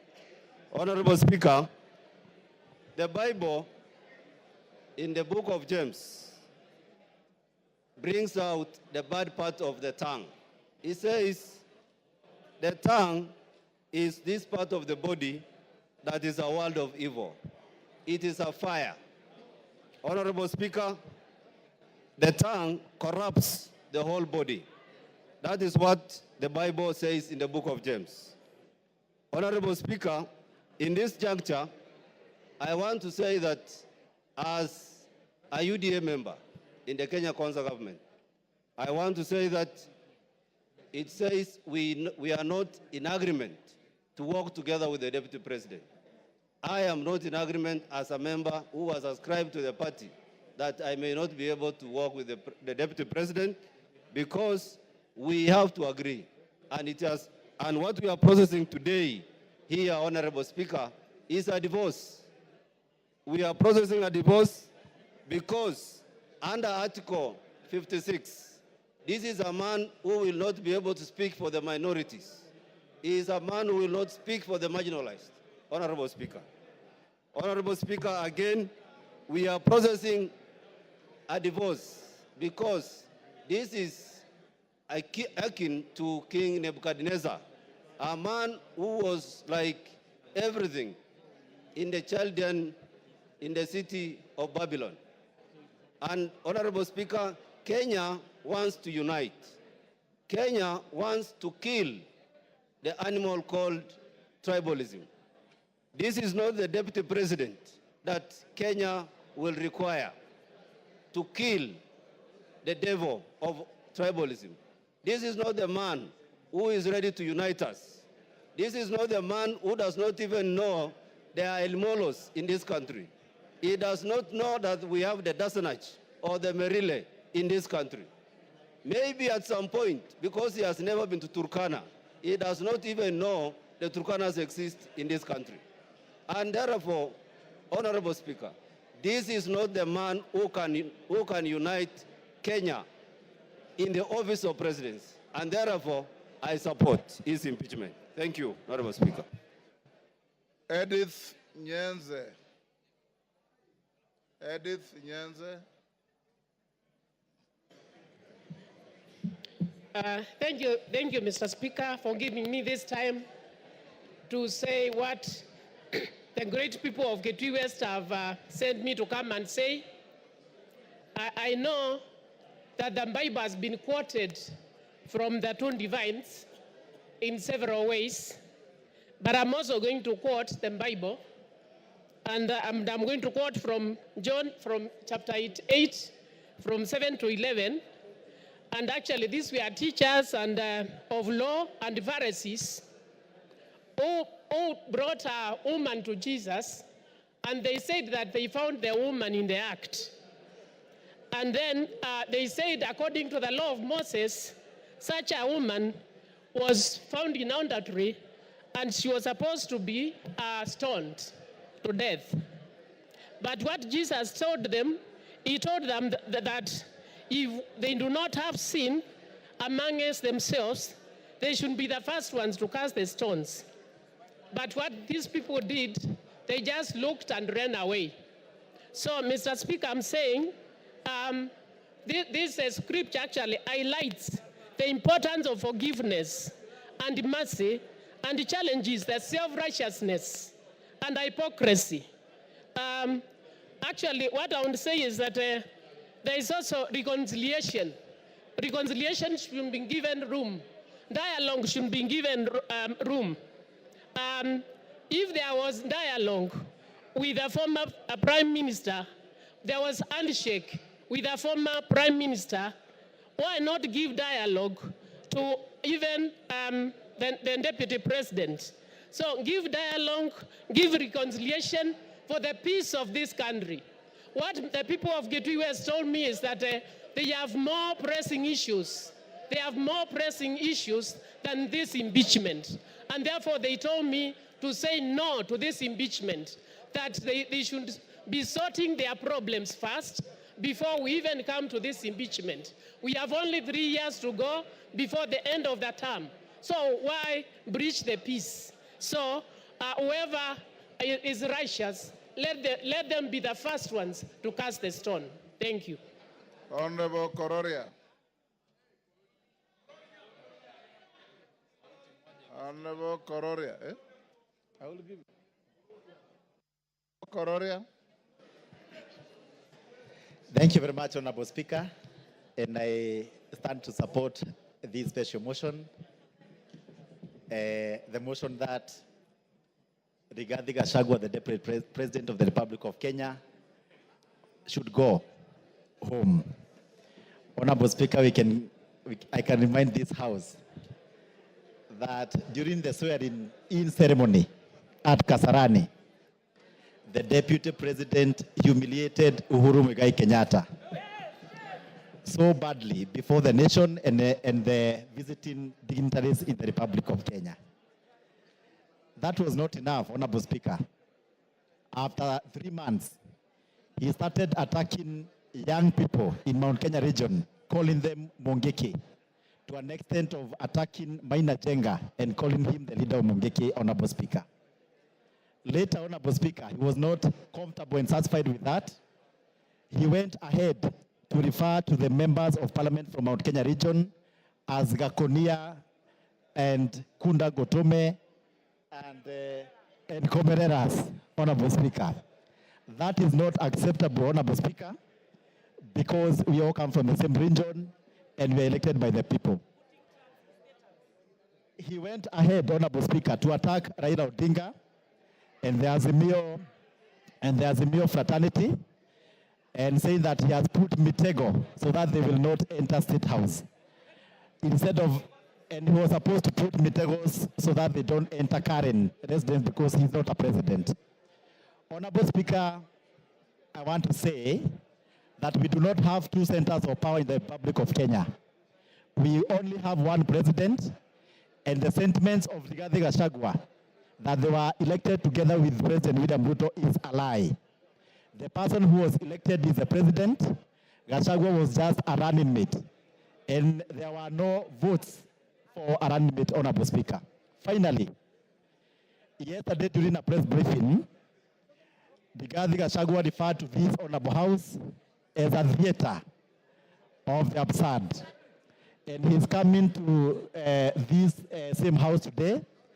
I don't know whether you are going to compel him to substantiate if he's coming to a theater or Parliament of Kenya. With that, Honorable Speaker, I'm saying Gachagua must go. Karoli Omondi. Thank you very much, Right Honorable Speaker. I rise to support this special motion of impeachment against the Deputy President of the Republic of Kenya. Mr. Speaker, when the wheels of fortune have enabled someone to rise to high eminence, such as the office of Deputy President, so much is expected of them. Unfortunately, from my own personal interaction with the Deputy President, and shortly I will give some examples, I feel he has fallen short of the expectations of that high office. I first came across Mr. Rigathi Gachagua in the late 80s when we were at the university. And as a matter of fact, he was ahead of us, and I think he was heading one of the district student organizations. He had cleared university, but he had not exited. In other words, he had become a pirate. That was the terminology we used then. He was residing in some place called State House Residence. And what I used to hear about him was not very impressive.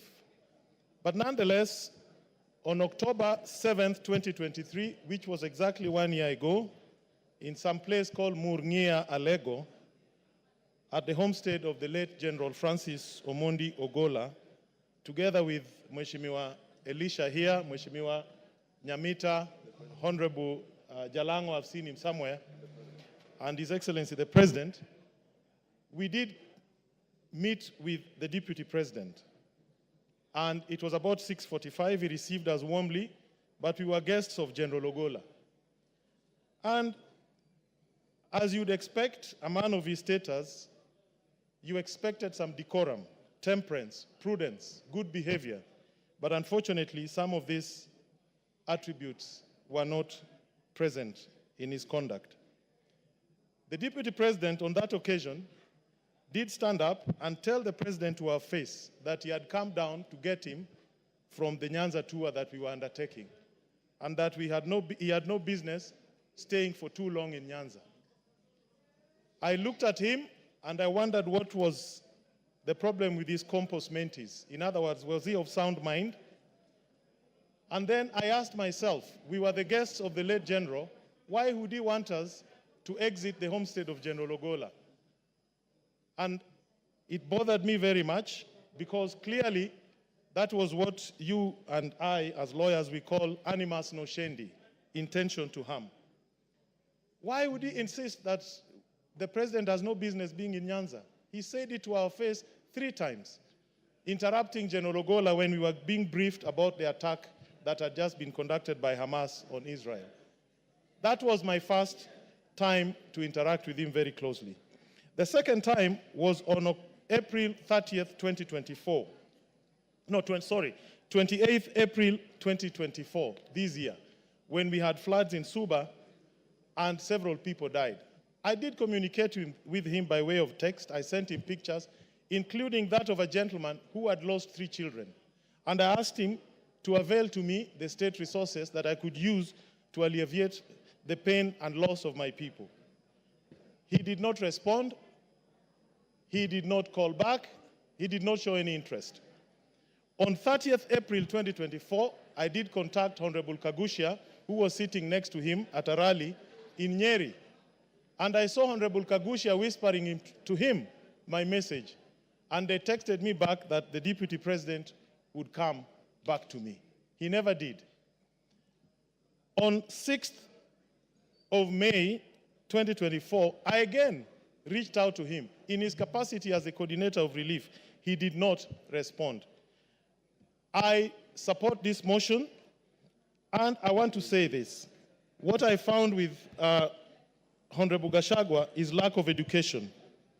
Obama says, education is not a name of any degree or certificate that can be shown to others as proof. Education is the name of our attitude, actions, language, and behavior with others in real life. I'm on behalf of people of Suba South, I am supporting this motion, and I want to inform the House, our role today as a grand jury is not to establish beyond reasonable doubt any of these charges. Our role is very simple. Our role is to say we have found triable issues, frame the charges, leave that trial to the Senate. And once we do that, we shall have discharged our duty. Mr. Speaker, I fully support. Thank you. Your time is up. Kanjori.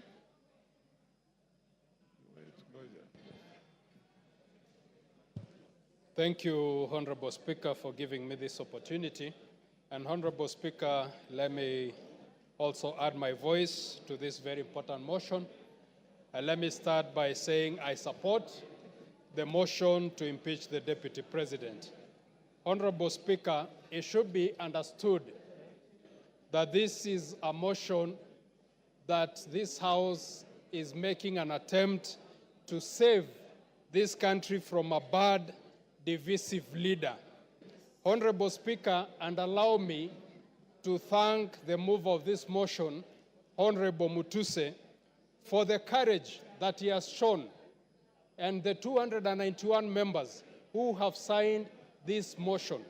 Honorable Speaker, I say the courage because, Honorable Speaker, for a very long time, Kenyans have been watching helplessly, including the President of this country. They've been watching helplessly the Deputy President moving around this country, dividing this country into shares and dividing this country in tribal lines. Honorable Speaker, let me say my reasons for supporting this motion. First reason, Honorable Speaker, in 2022, the country suffered a very bad drought, and the government responded by giving relief to the pastoral communities whose families, most families were left without able to feed their families. Honorable Speaker, the Deputy President took most of that relief food to areas that were not affected by drought. Honorable Speaker, Kenyans should understand that this is not a motion or an impeachment against a tribe. It is a motion to impeach an individual who has shown, to use the majority leader's word, a black man with a black hat. This is a man who has shown that he does not care about the country, but his interest is in a small region. But it is actually interest that is driven by self-interest. It is not that he loves that region. We have seen that what he has amassed wealth for himself and not for the region. So, Honorable Speaker, I support. Thank you. Wamshomba.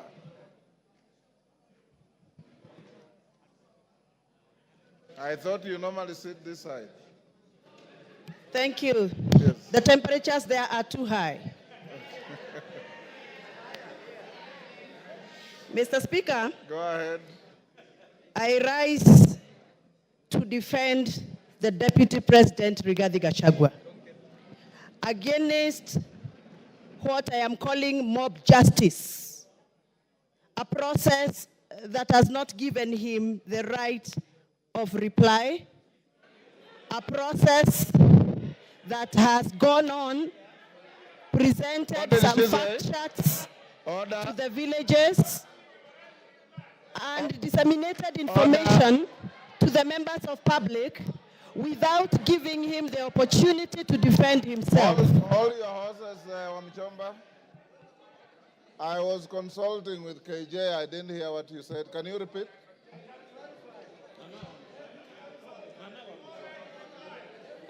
Can you repeat what you said? I can't hear you, Mr. Speaker. Repeat what you said. I didn't hear. I was consulting with Honorable Member for Dagoretti. I have said I rise to defend the Deputy President, the Honorable Rigathi Joyfrey Gachagua, against a process that I feel, personally as my opinion, it is mob justice against the Deputy President because he has not been given the right of reply before we went for public participation. That is what I've said. Honorable Wamchomba. According to the standing order here.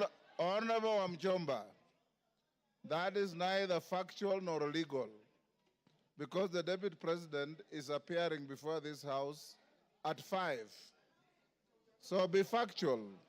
Mr. Speaker, yes. Please allow me to execute my point, and you can guide. Procedurally, Mr. Speaker, the fact sheets that were distributed in our constituencies had allegations that were read out to members of public as facts. So to me, the fact sheets that were distributed in our constituencies were fact sheets that were communicating facts.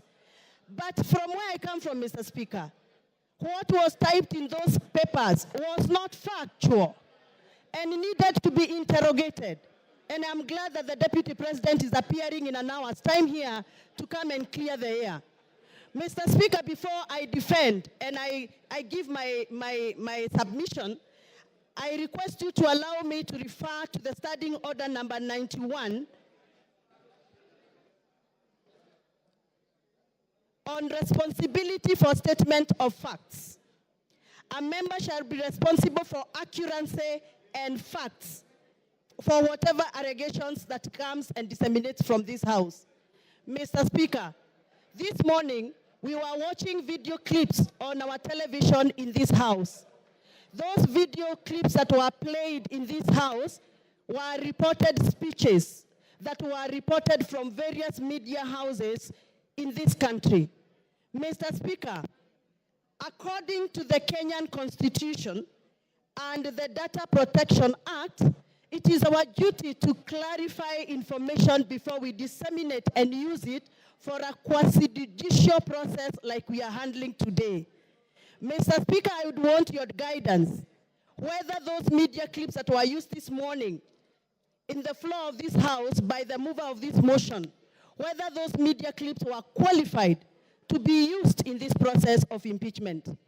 Mr. Speaker, my other issue is, I will be glad that the mover of this motion clarifies that the allegation around the corruption issues on procurement matters have been taken through the right areas of Auditor General so that we can have fact to discuss this afternoon. Otherwise, according to me, the allegations that have been tabled by the mover of these motions are mere mudslinging, they are hearsay, they are gossips, and they must stop. And Mr. Deputy President must continue working for this country with all the energy, with all the labor, and with all the love that he has had. And those that feel that Mr. Deputy President has been biased into Mount Kenya politics, please forgive us, but we must tell you, everybody has their home. The Deputy President comes from Mount Kenya, and every good thing starts from Jerusalem. Even Jesus had to start his good work from Jerusalem. We are the Jerusalem. We shall continue allowing the Deputy President to do the work he's been doing in Mount Kenya, even as he tries and attempts to work in other parts of this country. I have personally escorted the Deputy President in other areas outside Mount Kenya. I know Mr. Deputy President has tried. It is barely 2 years before Mr. Deputy President continues with his work. Please allow him space to work. 2 years are not sufficient.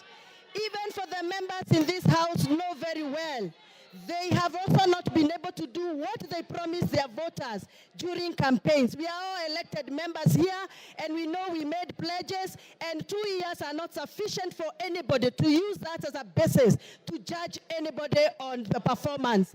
I support that the Deputy President be given the opportunity to serve this country, and those that are attacking the Deputy President for working on behalf of the Mount Kenya region, they must also accept that everybody has a village where they come from, everybody has a home where they come from, and every good thing starts from Jerusalem, just like Jesus Christ did.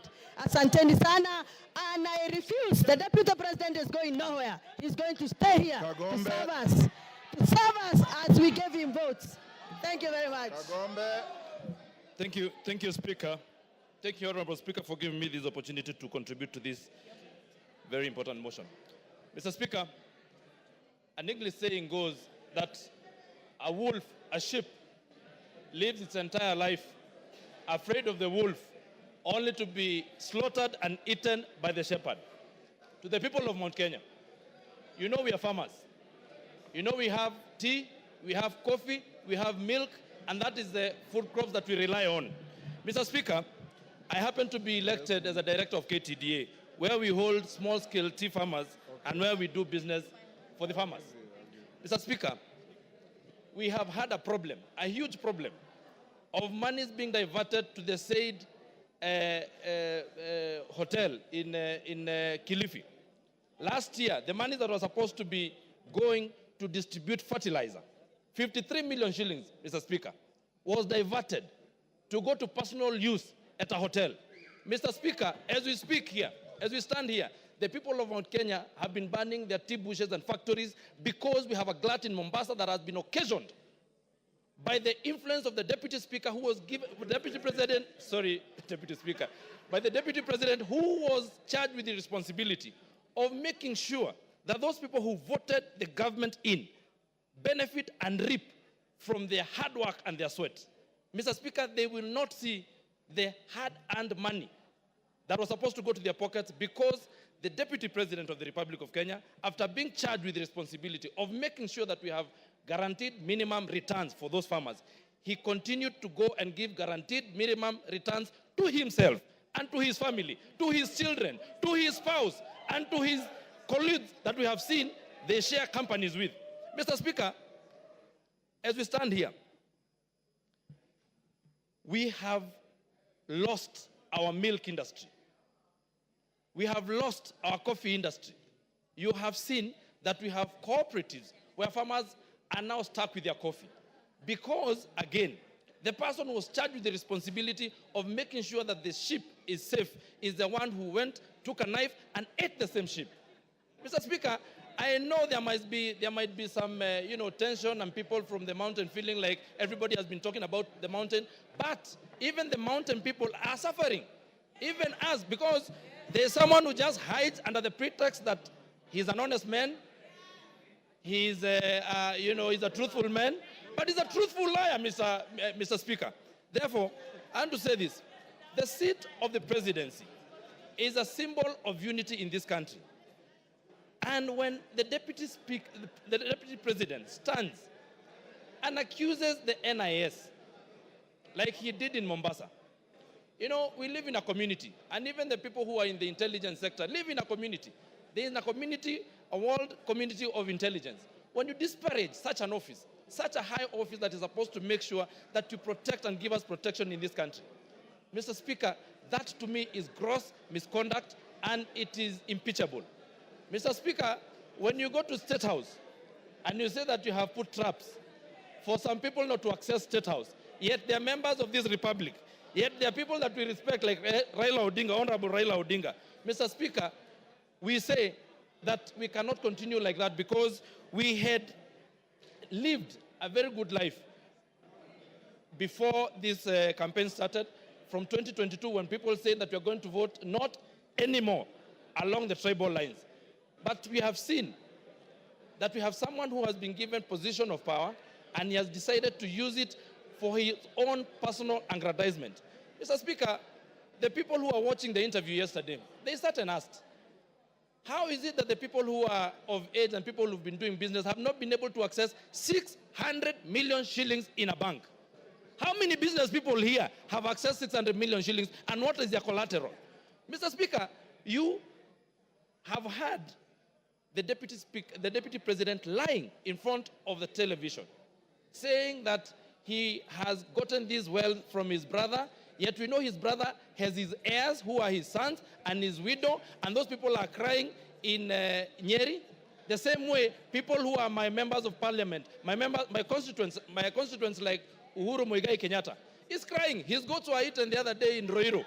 And he's the one who sanctioned the eating of his goats. In fact, he then comes and lies to us that he has apologized to the president, to the former president, who is not in the country. Your time is up. Ken Chonga. Ken Chonga. Asante mstahiki Spika kwa kunipatia nafasi hii nichangie mswada huu ambao uko mbele ya bunge.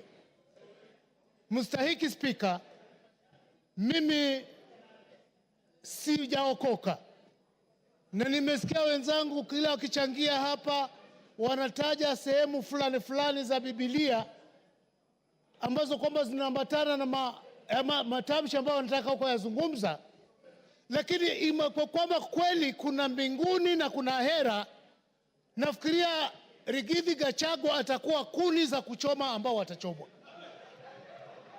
Na kisa na sababu mstahiki Spika ni uongo ambao kwamba Deputy President ameujaza katika matamshi yake. Jana jioni nilichukua muda wangu, mstahiki Spika, kumsikiza hoja ile ambayo kwamba alikuwa anaizungumzia. Ninashukuru kunipa nafasi hii kwa sababu mmoja kati ambaye aliguswa pale ni mimi. Mimi nikiwa mbunge wa Kilifi South ama Kilifi Kusini, ile hoteli ya Gachagua pale mahali imejengwa iko eneo bunge langu mimi. Na yale aliyozungumza bwana deputy governor jana ulikuwa ni uongo mtupu. Sorry, deputy president. Kitu cha kwanza, mstahiki Speaker, wakati King Charles III alipokuja ndio aende atembelee kule chini Kuruwitu, alikuwa amekuja kwa mwaliko wa Kuruwitu Conservancy CBO.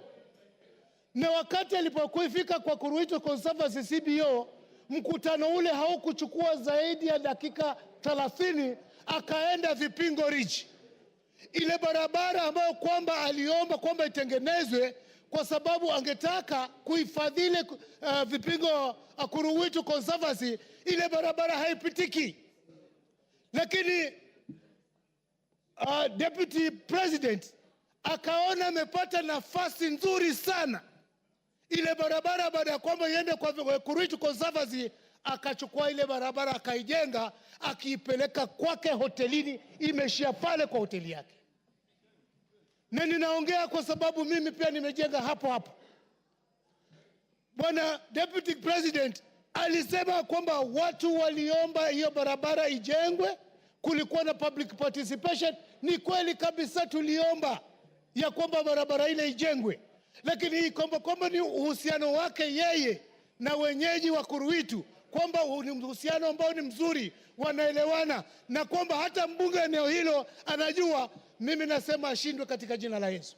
Siyajui hayo. Sikuhusishwa kuhusu barabara ambayo alimepeleka kwa hoteli yake. Tatu, bwana Speaker, mheshimiwa Speaker, deputy president alisema ya kwamba barabara ile inafaidi watu wengi sana ambao kwamba wanaishi maeneo yale. Akataja kwamba kuna Vipingo, Shariani Secondary School. Mimi ninajua mahali Shariani Secondary School ipo, wala haifaidiki na ile barabara. Akataja kuhusu Shariani Primary School. Shariani Primary School ukitaka kuaccess unaipata kwa hiyo main highway ya kutoka njia panda ya kutoka Mtwapa kuelekea Kilifi na kuelekea Malindi.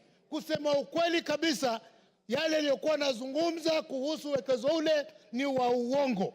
Tatu, ile nyumba ambayo kwamba ilikuwa ni ndugu yake, sisi tulijua toka ilipokuwa zamani. Na ukweli kama utafatwa, itabainika wazi ya kwamba bwana deputy president aidha awe alinunua kutoka kwa ndugu yake ama awe amemuibia ndugu yake. Ni jambo la kuhuzunisha. Akisema ya kwamba mali ile yote ambayo iliachwa, yeye ameachiwa percentage fulani kubwa kushinda wale watoto. Kama ukweli si uongo, basi si anasherehekea kifo cha ndugu yake. Ni nani mwenye akili zake timamu ataacha urithi au peane kwa ndugu yake, asahau watoto wake, asahau bibi zake, asahau binamu zake, hali yeye anasema kwamba yeye ni mtu uko na mali? Mimi sijawahi kumuunga mkono kwa lolote, na ninajua nyumba hii iko na hisia tofauti kulingana na masuala ya deputy president. Wakati nilipeleka public participation Kilifi South, 95%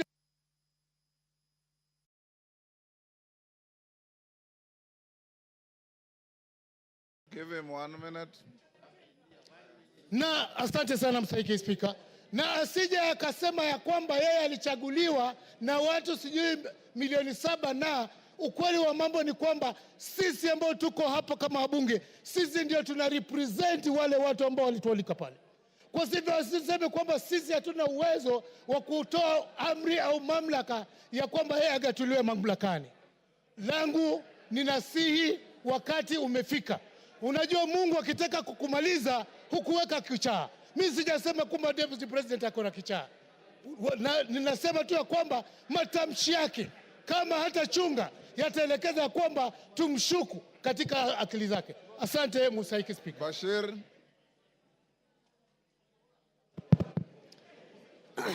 Thank you, Honorable Speaker. Honorable Speaker, from the onset, I want to make it clear that I support this special motion by Honorable Mutuse. Honorable Speaker, there are 11 counts as contained in this special motion. What these 11 counts in total summarize and talk about is gross misconduct and issues of integrity. The holder of the office of the Deputy President is not a small man. He is just a heartbeat away from the presidency. Looking at the behaviors, actions, utterances of Deputy President Rigathi Gachagua shows you that he does not befit to hold the office of the Deputy President. Honorable Speaker, time and again, His Excellency Rigathi Gachagua has been talking about Murima, Murima, Murima. But one thing I want people to know is that the same Murima has people who have been elected by the same representative and who are in this house representing the people of Mount Kenya. Rigathi Gachagua is not the sole representative of Mount Kenya. They have MPs, they have women reps, they have senators, they have governors. He is supposed to represent each and every part of this country called Kenya. Unfortunately, he doesn't understand that bit. Sometimes in July, in a well-attended press conference in Mombasa, intelligence services, and especially in the person of the Director General. Now, look at this case. The Deputy President is a member of NSAC, the National Security Advisory Council. He sits in that council. If there are issues that he has with individuals running those institutions, the best place will have been that council. Now, you've been the Deputy President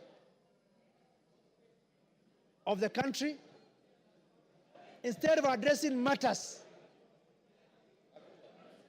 in a perfect and constitutional manner, you address the press and taint the images of such officers, critical officers of security.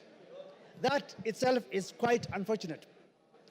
Honorable Speaker, I listened to the press conference last night.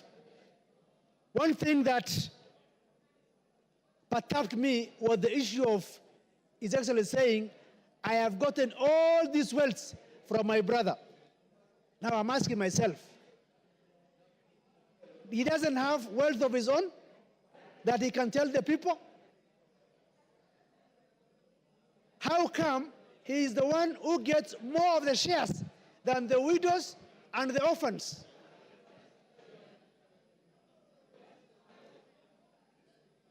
It's also unfortunate that the same Rigathi Gachagua was at one point a district officer in 1997. He was sacked for stealing relief food. What is relief food supposed to go to? To the vulnerable people, vulnerable community of that area. He stole the relief food. We cannot continue to entrust one Rigathi Gachagua with the office of the Deputy President of the Republic of Kenya.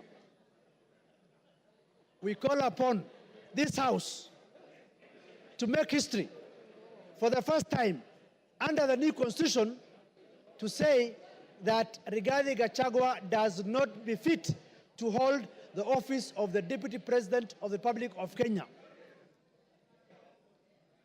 The President and the Deputy President are supposed to work in harmony. They are not working in harmony. The President sometimes goes out of the country.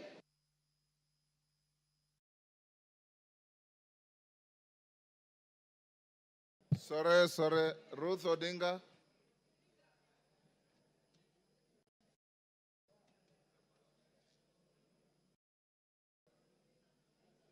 Give her the mic.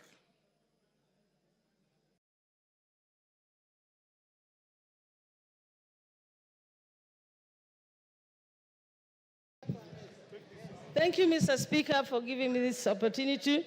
I rise today not just as a member of this esteemed House, but as a daughter, a sister, and a proud descendant of those who fought tirelessly for the freedom we hold dear.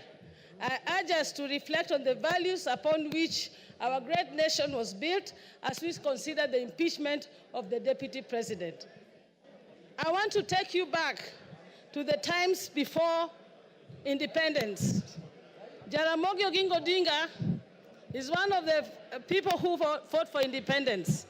And the colonialists actually offered him to be to become the president of Kenya. He declined and left that for Jomo Kenyatta to become the president. And in 1964, Jaramogi became the first vice president of the Republic of Kenya. Exactly 2 years down the line, like the 2 years we now have with the deputy president, Jaramogi decided that due to the ideologies that he was holding, which differed from the president, he decided to step down and leave the position of vice president, not for his own good, but for the greater good of the Republic of Kenya. He actually stepped down. I would like, in my own statement, to ask the deputy president that Kenya is larger than you.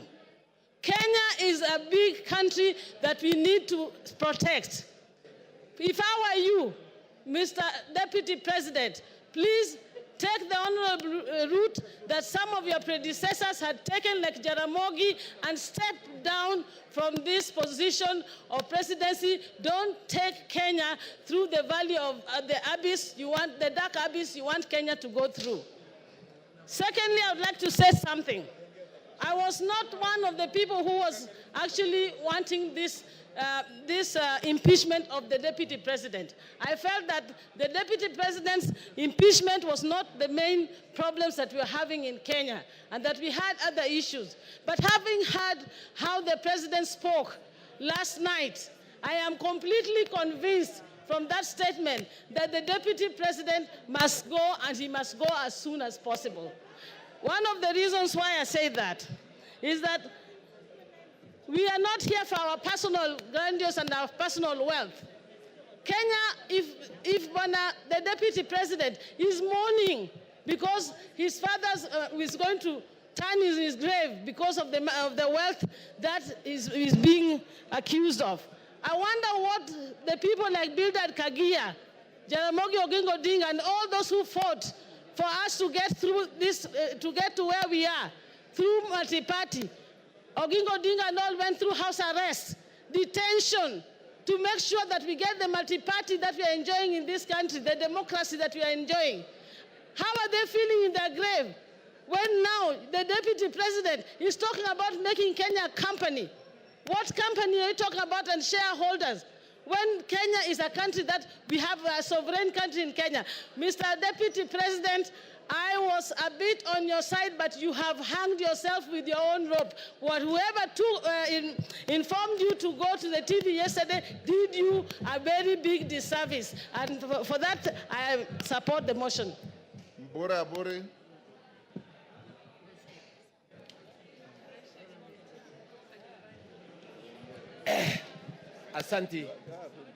Asanti Bwana Spika kunipa nafasi hii. Yangu ni kidogo sana. Nikusema ya kwamba tunataka naibu wa rais yule ambaye si mkabila. Kwa sababu nchi yetu ya Kenya ni kubwa sana kusinda mtu. Tukiongea mambo ya mlima, kule kwangu Tigania East, tuko katikati ya mlima. Lakini ukiangalia katika hii kitabu ambaye, ukiangalia haya mashtaka yaliyo katika kitabu hii, ukiangalia ile mashtaka katika kitabu hii, zile kampani zote ziko hapa ni za Gachagua, bibi yake na watoto wake. hakuna Mtigania, hakuna Mwegembe, hakuna Muimenti, hakuna Mluya. That means yeye mwenyewe alikuwa anatetea tumbo yake. Ndipo mimi niko hapo kusema eti ya kwamba sisi hatupembelezani. Sisi tunasema kwamba lazima aende nyumbani kwa sababu amekataa kuangalia mambo ya wananchi wa Kenya, na Kenya ni kubwa. Ingine ni hii, mimi nimekaa kule East Africa Community kipindi ya miaka 5. Nilikuwa na Jematia ambaye ni dada yangu. Katika kipindi ya miaka 5 sijawahi kusikia Jematia akiwa na malaya, lakini naibu wa rais alisimama akasema kwamba Jematia ni malaya. Ya kwamba mimi nikiwa Mporo Mtabori na support naibu wa rais aende nyumbani. Asante sana. Thank you. Women Rep Busia.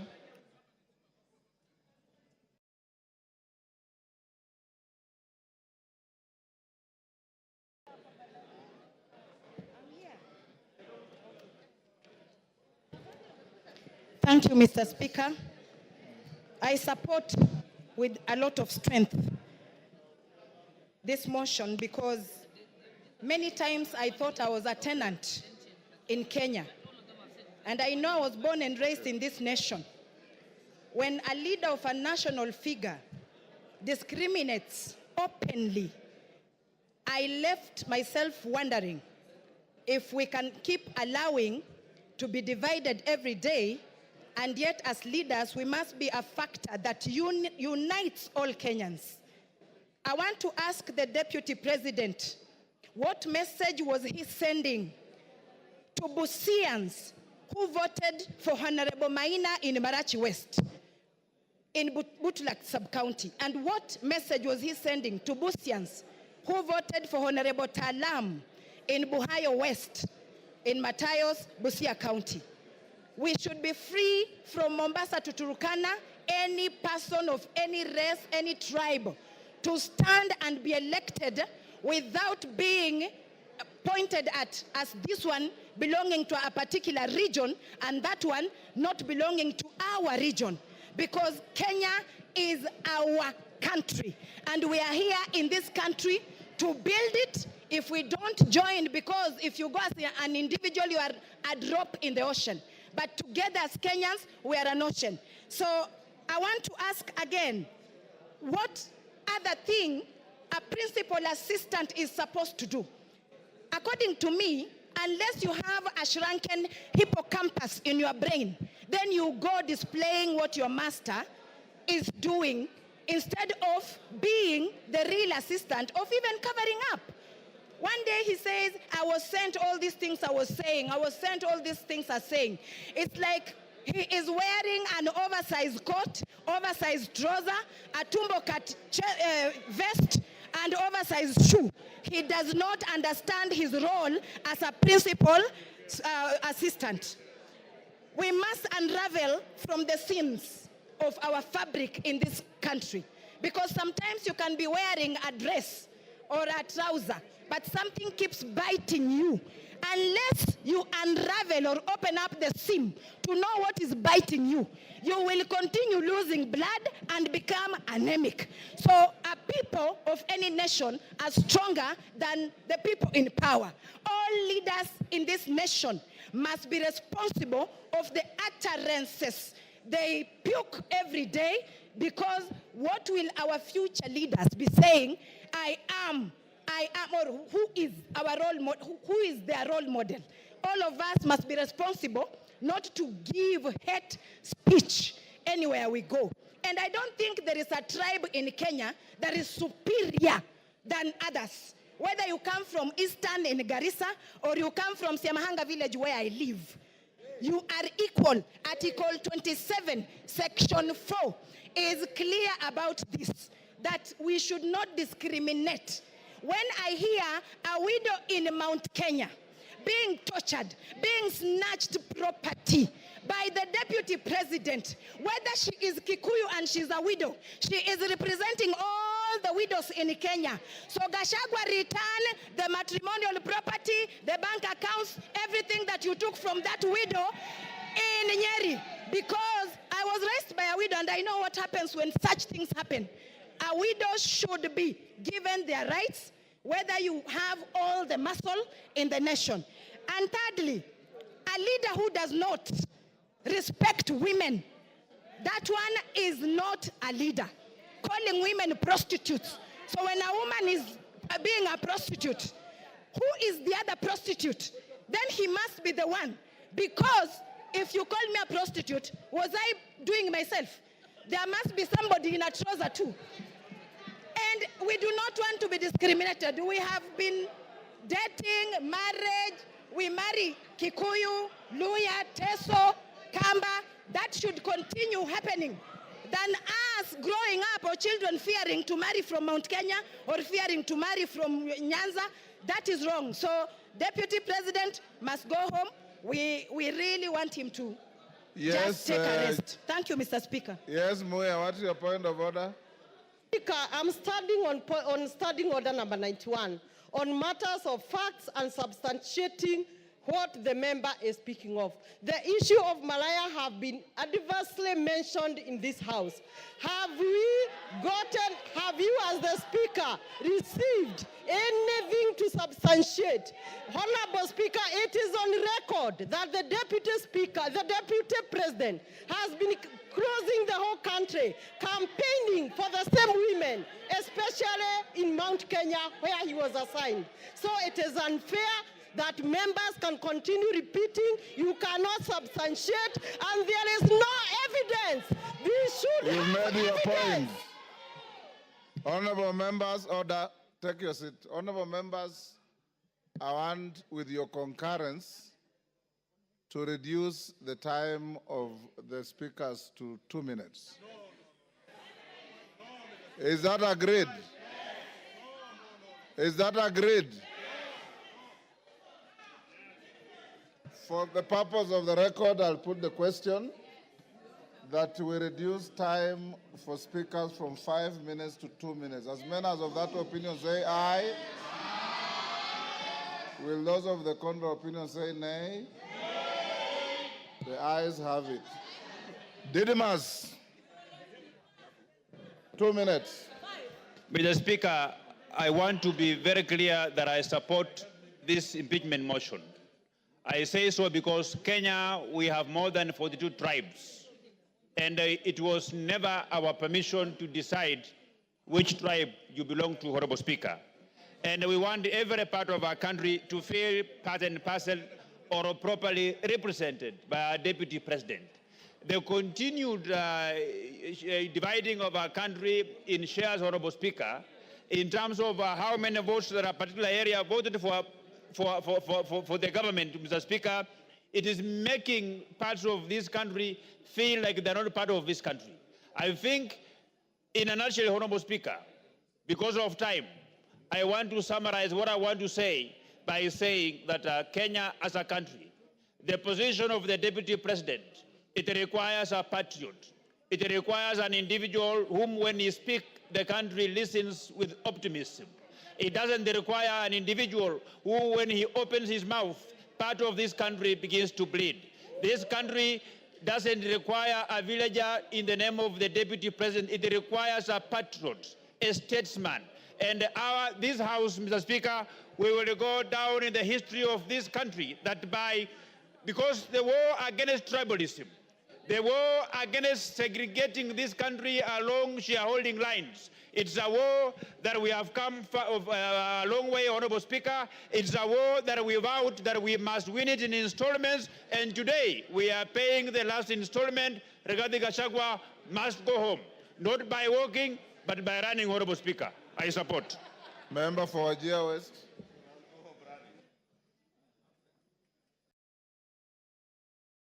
Please, here. Thank you, Mr. Speaker, for giving me this opportunity. First, I rise, Mr. Speaker, reluctantly but firmly in support of all the articles of this motion. Mr. Speaker, I say reluctantly because of the following reasons. Normally, Mr. Speaker, as a Muslim leader, I don't rush to support this grave matter like this to remove the Deputy President of the Republic of Kenya from office after just 2 years of election. But because of the conduct, the behavior of the Deputy President of this country, Mr. Speaker, I have no option but to support this motion. Mr. Speaker, I am a witness who went to the office of the Deputy President of the Republic of Kenya to request for assistance during the drought season, to request for relief food for the people of Wajir West. But the utterances of the Deputy President of the Republic of Kenya was shocking, Mr. Speaker. He told me, Mr. Speaker, and I want to confirm to this House, that the Deputy President of the Republic of Kenya told me you have more than your share. It was shocking. I was dejected, hopeless, and left the office in protest, Mr. Speaker.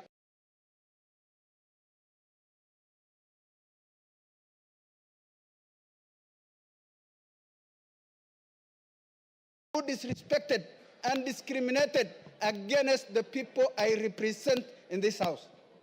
Mr. Speaker, today, as we speak, it's a historic day. And for that reason, Mr. Speaker, for unity of this House, of the country. Your time is up. Your time is up. Member for Tetu. Thank you, Mr. Speaker. You have 2 Mr. minutes. Speaker, from the onset, I rise to oppose this motion, this special motion on removal from office by impeachment of the Deputy President of the Republic of Kenya. Mr. Speaker, when a man is down in the spirit of Ubuntu, it is not good to crush him. On Sunday, the Deputy President at the National Prayer Altar stood and apologized profusely to his boss, to fellow Kenyans, and indeed to all the members of this House. Mr. Speaker, I feel that our party, UDA, on which the Deputy President was elected, has internal disciplinary mechanisms which have not been exhausted so as to bring this matter to this House. I also feel that in the spirit of us finishing the agenda that we promised Kenyan, this matter can wait to 2027 so that we can focus on service delivery to our people.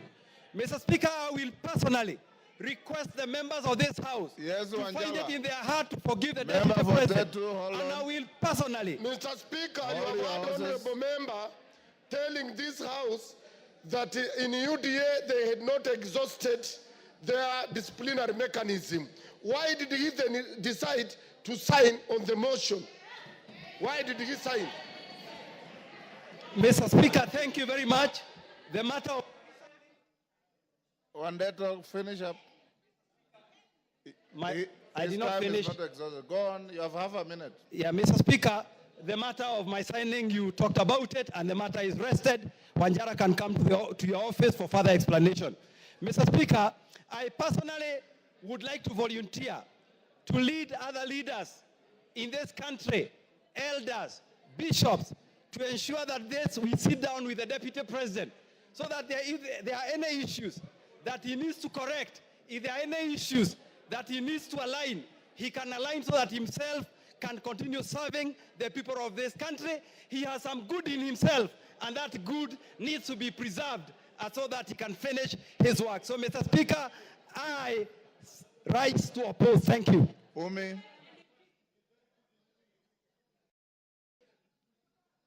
You have 2 minutes.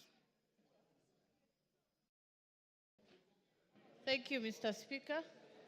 I rise to support the motion of impeachment because of many reasons. Mr. Speaker, as a young person and as a representative of the House for the Youth, I wonder how many young people of this country can walk into a bank and access a loan of 600 million shillings without any guarantees of any sort. Mr. Speaker, this is a representation of impunity. The Deputy President stood before the media yesterday as a national leader to defend his children. I respect that he stood to defend his children, but how many children of this country has he given a chance for them to access the same benefits? Myself included, I cannot access a loan impeachment because of difference of ideology, but it will be a symbol of democracy for our country that people who abuse their powers can go home, regardless of whatever position they hold. Mr. Speaker, I come from Garissa County. We lost residents from my county at an accident. as they were accessing to cross a river because of the flood scandal. Mr. Speaker, out of the 10 billion shillings that he had under his pocket, he only gave us 48 million shillings and disappeared and never showed up again. Mr. Speaker, what can 48 million shillings do for people who are suffering? Mr. Speaker, he did not even step in Wajir and Mandera. This is a deputy president of the whole country. I support the impeachment. He must go home and create a room for other people to get that position. Maybe it's time for other regions to be deputies so that we can get the same benefits. Mr. Speaker, I can even do a good job myself. Mr. Speaker. Your time is up, Jen Kagiri.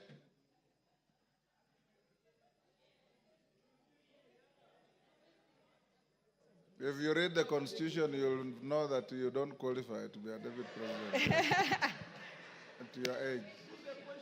Jen Kagiri. Thank you, Honorable Speaker, for giving me this opportunity to contribute to this motion. Honorable Speaker, when I was elected in the year 2022, in the month of August, I was a very grateful person to God, and I knew my work was to serve the people of Laikipia County. A county that is cosmopolitan, that has Pokots, that has Turkanas, that has Maasais, that has Samburus, that has the Muslims, it has the Somalis, and all these people, inclusive of the Kikuyus, came together and gave me their votes. That is what comprises of Laikipia County. Honorable Speaker, the point at which I differed with His Excellency the Deputy President is when he started talking about Mlima. I realized Laikipia County is not Mlima after all, because Mlima, people have running water from taps. In Mlima, people have tarmac roads. In Mlima, people don't suffer human-wildlife conflicts. But in Laikipia County, we have all those challenges. So, Honorable Speaker, that was the first point where we differed. The second point, Your Honorable Speaker, is when there was the talk of 1 man, 1 shilling, 1 vote. In Laikipia County, we are among the counties that have the least population. When you talk of 1 man, 1 shilling, 1 vote, it means you're talking of reduction on resources for my people. That one I would not accept. Honorable Speaker, I remain a Kikuyu.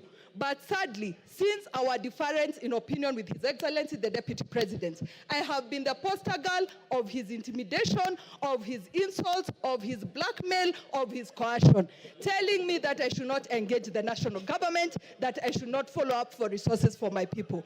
Honorable Speaker, once in a while, a generation is called upon to stand for something. Today, I stand for an end to insult, a respect to the dignity of leaders, a respect to my people, Honorable Speaker.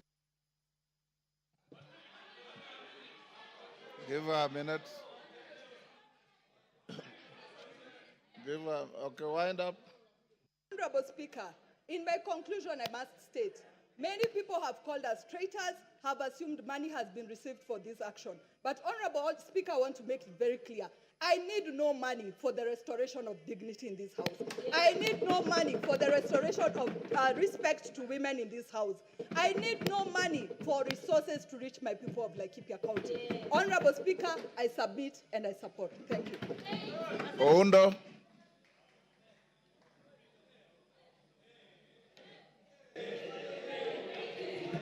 Honorable Speaker, thank you for this opportunity. Honorable Speaker, my attention is drawn to Article 125 of the Constitution. And Article 125 of the Constitution makes reference to the effect that any matter before that the Parliament has got the same powers as High Court. Out of that, Honorable Speaker, then I'm left to look at the evidence presented by my good friend, Honorable Mutuse, and wonder, does it really meet the threshold of any form of evidence as required on there, as required at the High Court? Honorable Speaker, I have looked at the various options or breaches that constitute impeachment: gross violation, crime, gross misconduct, and so many other things, Honorable Speaker. I'm at pain, Honorable Speaker, going through this to find anything that has been proved beyond reasonable doubt to move this House, Honorable Speaker, to take such a drastic action. Considering, Honorable Speaker, these are people elected under Article 148. And the framers of the new constitution, Honorable Speaker, deliberately inserted Article 148 to avoid the kind of abuse that had been there in the past. Honorable Speaker, if we get to this level, Honorable Speaker, if we get to this level, everybody will be left wondering, what is the role of Parliament in protecting the Constitution? Honorable Speaker, and I want to rephrase Luke 23, verse 4. I find no case against this. Roku. He didn't ask for it. Roku. He didn't ask for any addition. Thank you, Mr. Speaker. Thank you, Mr. Speaker. Mr. Speaker, from onset, I rise to support this motion. Mr. Speaker, when I'm standing here, I'm thinking about the children of the most remote places in the Republic of Kenya. I'm thinking about the children in the remote places in Turkana, in Mandera, in Bere, very remote places, Mr. Speaker. It reminds me on Article 10 of our Constitution, which talks about the national values and principles of governance. And one of the principles which is enshrined in our Constitution, Mr. Speaker, is protection of the marginalized. We have seen the Deputy President of the Republic of Kenya, who in many occasions has forgotten that he represents even the most marginalized places, corners of our country. That the numbers of these small communities in the Republic, they have the right, just like any other big community in our Republic. We have seen the smirk, the arrogance, the contempt which the Deputy President of the Republic has to the minority groups in the Republic of Kenya. And coming from a marginalized community, a community which has been marginalized from 1963, Mr. Speaker, I want to state here and now that it's high time we sanitize the office of the Deputy President. Mr. Speaker, last week on Sunday, I was in... Your time is up. In Nairobi. Your time is up. Irene Mayaka. Thank you, Honorable Speaker.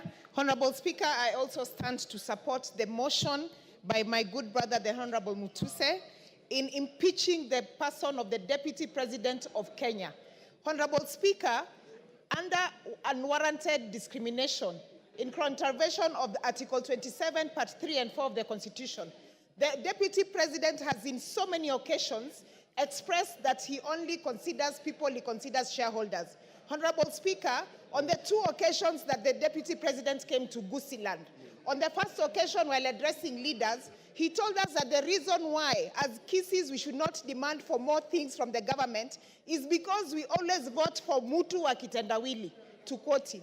On the second occasion, the Honorable Deputy President told us that siku hizi wa Kisii tumejaa jela kushinda wa Kikuyu. I'm wondering, Honorable Speaker, when did he do the statistics to note that sisi kama wa Kisii, we are the most criminals in this country? And Honorable Speaker, as I finish, I just want to remind the Deputy President. Yesterday, he spent a lot of time reminding us that he is an orphan. And yet he forgot that there is one orphan that the Deputy President kept saying that he has put for him Mitego in State House. The Honorable Deputy President forgets that even the Right Honorable Raila Amolo Odinga is an orphan. Why did he forget that he was putting for him Mutego? I just want to tell the Deputy President that because of the utterances that you make against people of Kenya, you must go, and you will go home. I thank you. Malolo Njendi. Thank you, Mr. Speaker. I arise to support this motion strongly. Mr. Speaker, this country has once suffered tribal clashes. Mr. Speaker, the Deputy President has been always talking about Central Kenya, Mlima, etc., etc. Mr. Speaker, whipping up tribal feelings.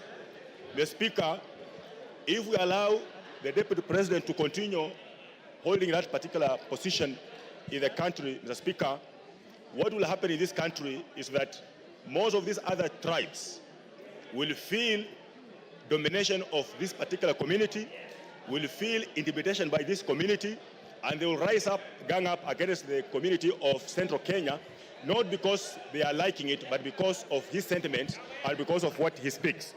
Mr. Speaker, this person has been in office for 2 years, but he appears not to have had the conscience to know the kind of office he's holding, and that's why he speaks the way he speaks of regions. Mr. Speaker, I wonder how. Order, honorable members, order. I wonder how a person holding that kind of office can keep on talking of Kuweka Miteko State House for people who did not vote for this government, not to enter, not to access. Mr. Speaker, because of Kuweka Miteko, kila mahali kwa kona State House has affected some of us when he was still very active in State House, blocking us from accessing State House. Mr. Speaker, the whole issue of shares, I want to tell people from Western Kenya, we are suffering from this because of his input and insisting, embarrassing the president. When he wants to help persons from West Kenya, he says those people don't deserve to have the share they're having in the government. Thank you, Mr. Speaker, I support. Robert Mbui. Robert Mbui. Yeah, thank you, Mr. Speaker. Being in leadership, I'll give you 5 minutes. Thank you very much, Mr. Speaker. Thank you very much. Mr. Speaker, I've noticed, listening to the arguments that have been passed here this afternoon, and also earlier in the morning, I've noticed that it's getting a little personal, and I'm feeling a little jittery, because I know the subject matter is a person who is a family man with a wife and children, and friends and relatives, and they're all listening. So I think maybe I will start by reading the Bible so that we can bring down the temperatures. Ephesians chapter 4, verse 32 says, "Be kind, compassionate, and forgiving to each other in the same way God forgave you in Christ." Now, verse 31, Mr. Speaker, says, "Put aside all bitterness, losing your temper, anger, shouting, and slander, along with every other evil." Mr. Speaker, as a member of Azimio la Umoja One Kenya, I didn't believe in the leadership of Kenya Kwanza. I opposed it from the beginning. Mr. Speaker, I am vindicated now because I can tell the people of Kathiani that I said that this government is rudderless, is leaderless, is planless. And Mr. Speaker, is also merciless, because within a very short time, the center can no longer hold. Mr. Speaker, former Senator, now Governor James Orengo, famously said in Senate that governments eat their own people. Former leader of majority of the National Assembly, Duale, was eaten by his government. Today is a CS. Former Deputy Speaker of the Senate, Kithure Kindiki, was eaten by his government. Now he's also a CS. Former Chair of Budget of this National Assembly was eaten by his government. Today is the majority leader. I don't know. We are now eating Rigathi. Where will he end up? Mr. Speaker, I have an issue of concern, Mr. Speaker. Yes, Majority Leader. Honorable Speaker, is a Deputy Leader of Minority to assert that I was eaten by my own government, Honorable Speaker. Whereas he knows I was never eaten by any government. I only stood firm against tyranny. I stood firm against the bullying that I experienced under that regime. The same bullying I have stood firm against a Deputy President today who has been bullying members of parliament. And I have only put my chest forward to defend the rights of all these members, including the Honorable Robert Mbui, who was Honorable Speaker, when the Deputy President visited Kathiani. He said to the Honorable Mbui that these Kambas are too few. They can never make a president. Kalonzo can never be anything. How can you defend a person who has disdain for Kalonzo Musyoka, a former vice president of this country, Mbui? Robert Mbui. Thank you, Mr. Speaker. You know, I love the passion and the humor in the majority leader. But Mr. Speaker, I'm also impressed by the energy that I've seen in this house, the vigor, the passion from morning. I mean, it is a first bill, or rather it's a first motion, where this House has gone up to public participation in the constituencies. Mr. Speaker, I only wish that the energy that we are expending here to send a question to all Kenyans about one individual was being used to fight the issues that are failing us in our education, in our health sector. People here, the cost of living has gone too high. People have no jobs. Mr. Speaker, those are the things that this House should passionately deal with. But Mr. Speaker, for a whole day, and from, I don't know, even the last week or 2 weeks, to deal with one matter, Mr. Speaker, I think that we are losing direction. And it is important, Mr. Speaker, that we deal with the things that are affecting our people. Because, Mr. Speaker, if you look at the education sector, I talked about it here the other day. We don't even have classes for grade 9 going into JSS. Mr. Speaker, the funding model for university has failed. Mr. Speaker, the insurance sector, NHIF, is having a problem, Mr. Speaker. How then do we spend taxpayers' money and time to come and deal with a matter of one single individual, Mr. Speaker? Now we are told that this person, Mr. Speaker, is a tribalist. But, Mr. Speaker, those comments that he made, yesterday he made it very clear. And I was shocked. I was very shocked, Mr. Speaker, yesterday, to realize that, in fact, Kenya Kwanza was actually a company that is limited by shares, and that people negotiated shares for themselves. The mover of the motion is a member of MCCP. MCCP negotiated shares for Lower Eastern. Mr. Speaker, because we had 2 cabinet secretaries in this government. Now, Mr. Speaker, we only have 1. And I'm telling you, Mr. Speaker, actions speak louder than words. The Deputy President may have said that he is a shareholder and there are issues about his community, but if you look at the appointments that are being made in Kenya, then you will realize that the person of the President himself is the one who is the biggest tribalist, Mr. Speaker, because he's appointing people from his own community for every position. Mr. Speaker, if we have to find a situation where a school has failed, you do not fire the deputy principal. You get rid of the principal. Our problem is not the deputy. It is the head himself. Farah. Thank you, Mr. Yes, Farah. Mr. Speaker, I was standing. Mr. Speaker. Order. Mr. Speaker. Robert Mbui, you are normally more decent than that. This is a house of. Mr. Speaker, protect me. Mr. Speaker, my point of order is this. This is a house of rules. This is a law-making body. This is the place where our constitution itself was passed. You cannot bring, talk about a president or even any other head of state of a friendly country without bringing a substantive motion. So you cannot discuss the conduct of the president. And by the way, I want to correct you. You might... Point is out of order. Your point of saying that governments... Take your seat is out of order. Kahangara? Yes, use my...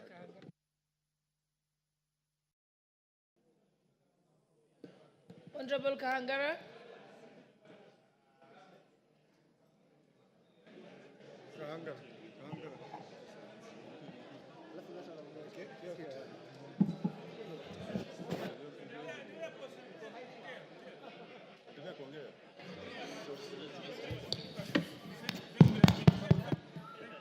Thank you, Madam Speaker.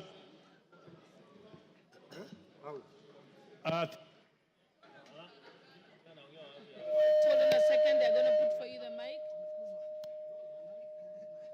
Clark, just say.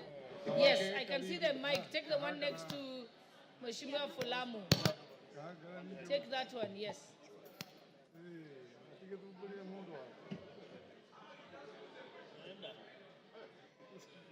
He's gone to the one you had given him.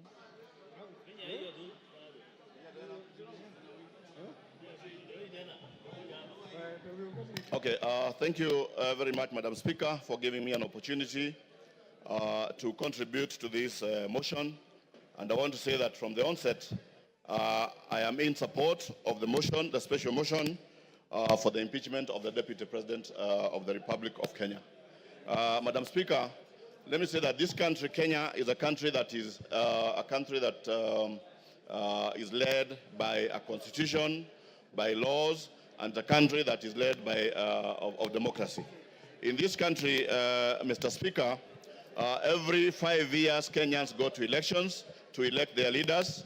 And after elections, for people to assume office, they take an oath of office where they say that they are going to respect the Constitution, they are going to protect the Constitution of this country. Mr. Speaker, when the Deputy President took oath of office, he promised that he was going to respect the Constitution of Kenya. In his responsibilities, we are told that the President is a symbol of national unity. He's the one who is supposed to be uniting this country and also to respect the diversity of the various communities and tribes in this country. In the same Constitution, it says that the Deputy President is the principal assistant to the President. So if he is the principal assistant to the President, meaning that he performs the duties that are performed by the President. Mr. Speaker, I want to say that the Deputy President has gone around this country talking about shares, meaning that he has put all the tribes of this country into coalition. And I want to thank the member who brought this particular motion, because we are saving this country from somebody who is, I would call a suicide bomber, somebody who is ready to die, somebody who wants to die with Kenyans. And we want to say that we are ready to fight tribalism, ensure that this country continues in... Your time is up, Kangara Kasheri.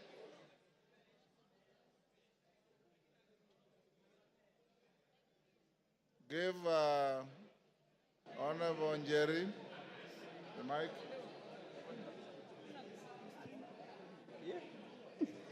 Thank you, Honorable Speaker. I rise to vehemently oppose this motion on behalf of the great people of Kirinyaga. Honorable Speaker, it begs the question, does it not prick our conscience as a House that barely 4 months after passing the grossly unpopular finance bill, which the President himself refused and declined to assent to, that we're here discussing an impeachment motion of the Deputy President of the Republic of Kenya? Honorable Speaker, the young people of this nation unequivocally told us to fix high unemployment levels among the young people, gross corruption at all levels of government, accountability issues in regard to leadership, our ailing healthcare sector, among other things. Honorable Speaker, many young people died on that day, Honorable Speaker. Several others to date are still missing, Honorable Speaker. It begs the question, the priorities we have as a 13th Parliament. Honorable Speaker, the motion before us is frivolous, it is baseless, it is lacking in substance. It is nothing but a shambolic political scheme to hang the truthful man for merely being truthful. Honorable Speaker, we must redeem the 13th Parliament, Honorable Speaker. We must ensure that we give... Kasheri, take your seat. Yes, Donya. Give Donya the mic. Hold, Jerry, you have about... Yeah. Thank you, Mr. Speaker. Is Honorable Gachagua in order to bring things which have passed, like the finance bill, when we are discussing about the impeachment motion? Those... And Gachagua is my friend, but this one you are wrong, my dear. We are discussing about the impeachment of Gachagua, not finance bill. Let the forgone be the forgone. Honorable Speaker, I would want the honorable member, who is my very good friend, to point what standing order she rose on and what standing order can ensure that I do not speak on matters that have been controverted and that are public information, Honorable Speaker. We passed the finance bill, Honorable Speaker. It is a matter of fact. Even if you boo me, I will speak. The young people of this nation deserve more. They want jobs. They want healthcare sorted. The impeachment of the Deputy President is a sham political process. Kasheri, order. Jerry shall be heard in silence and dignity. But Jerry, your time is up. Women Rep of Migori. Yes, Wanjala. What is out of order? Give Wanjala. Thank you, Mr. Speaker. Mr. Speaker, the person who is accused, whom we are debating, was supposed to be here by 5. It is 7 minutes past 5. He actually is. Mr. Speaker, can we bar him from coming because he's late? Wajala, he's already here. Yes. Migori Women Rep. Give to Fatuma.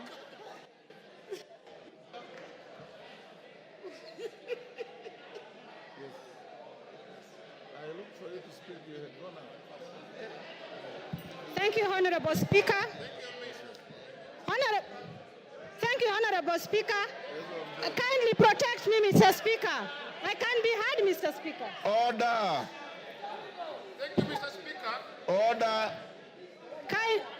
Order. Excuse me, Honorable Member. Please give me time to speak. Mr. Speaker, thank you for the opportunity you have given me.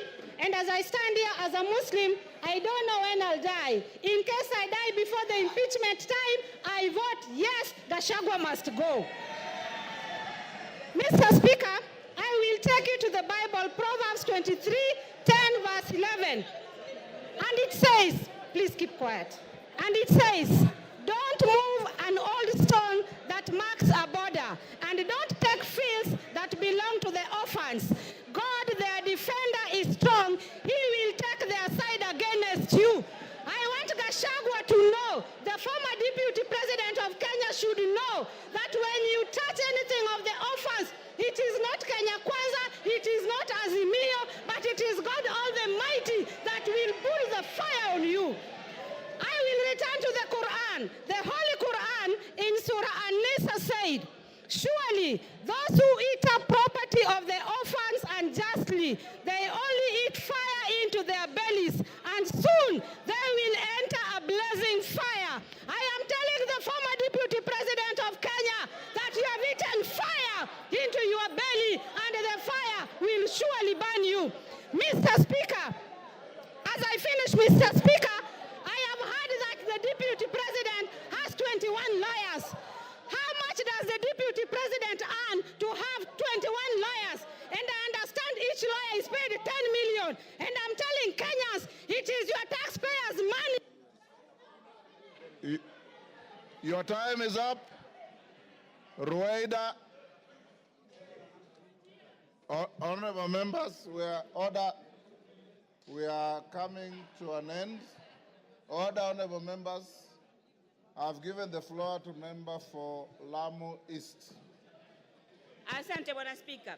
Bwana Spika, umoja wa taifa ni muhimu sana, na vile ilivyofanyika na naibu wa rais ilionekana kwamba hakuna umoja. Nataka ieleweke kwamba watu wa mlima wanaishi sehemu zingine. Kule kwangu Kiunga niko na watu wa mlima, na kile wanachoona zaidi ni sand dunes.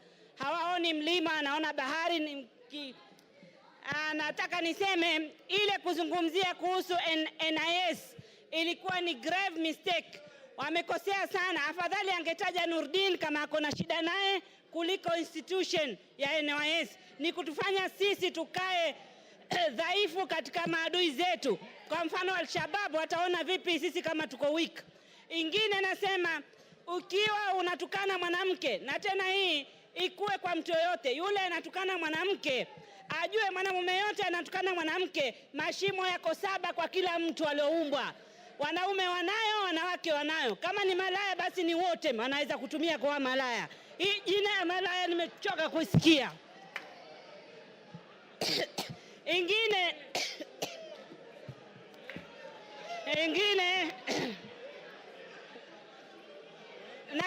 naulizwa mashimo ni haya mawili ya pua, ya masikio, ya mdomo na yale mengine mawili. Kila mtu ako nayo. Ingine nataka niseme, sisi tunafundishwa Kiislamu kuheshimu wajane na mayatima. Ikiwa kuna mtu haiheshimu majane na mayatima, basi hairuhusiwi kidini yetu. Asante Bwana Spika. Order. Member for Kipipiri, take your seat. Yes, Milemba. Honorable Speaker, thank you for this. The mood in the House is such that it's already 5. And Honorable Speaker, it's my plea to you that the country is waiting.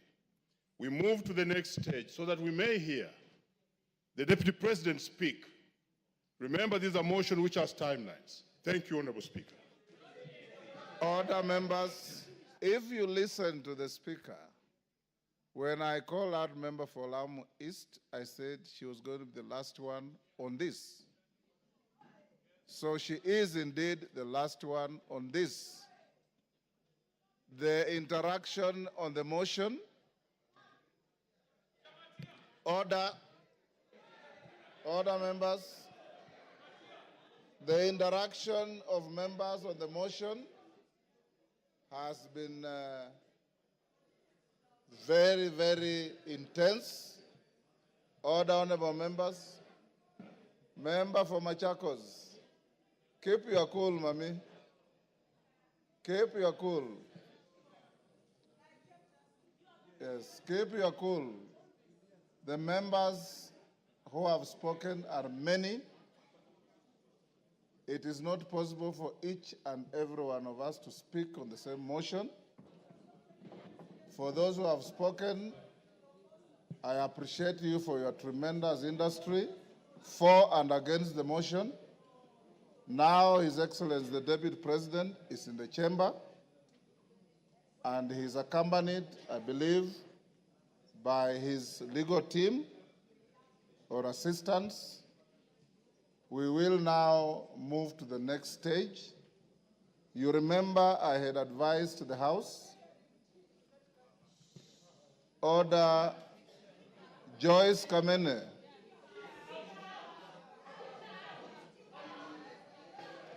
This is not a moment where the Speaker can exercise the option to exclude you from proceedings, but I know you differently.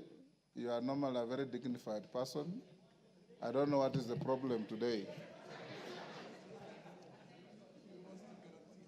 I want to urge the House that as we move to this stage, you remember we said at 5, the Deputy President had been assigned 2 hours in accordance with the standing orders. The standing orders say not more than 2 hours. So he may exercise to spend the 2 hours or less as he wishes. Secondly, once he finishes, then the minority leader, majority leader will take the floor as we had agreed. After that, then the mover will be invited to reply.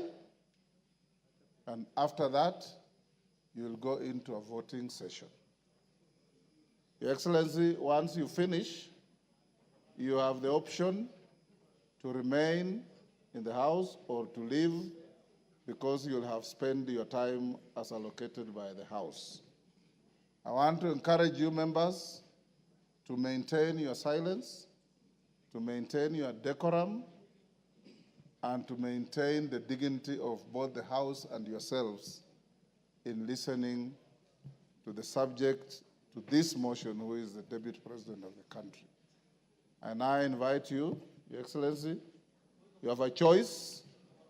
You have a choice between speaking yourself or speaking through your legal counsel. Yes, Kamket, what is out of order? Your Excellency, you may take your seat. Let us hear him.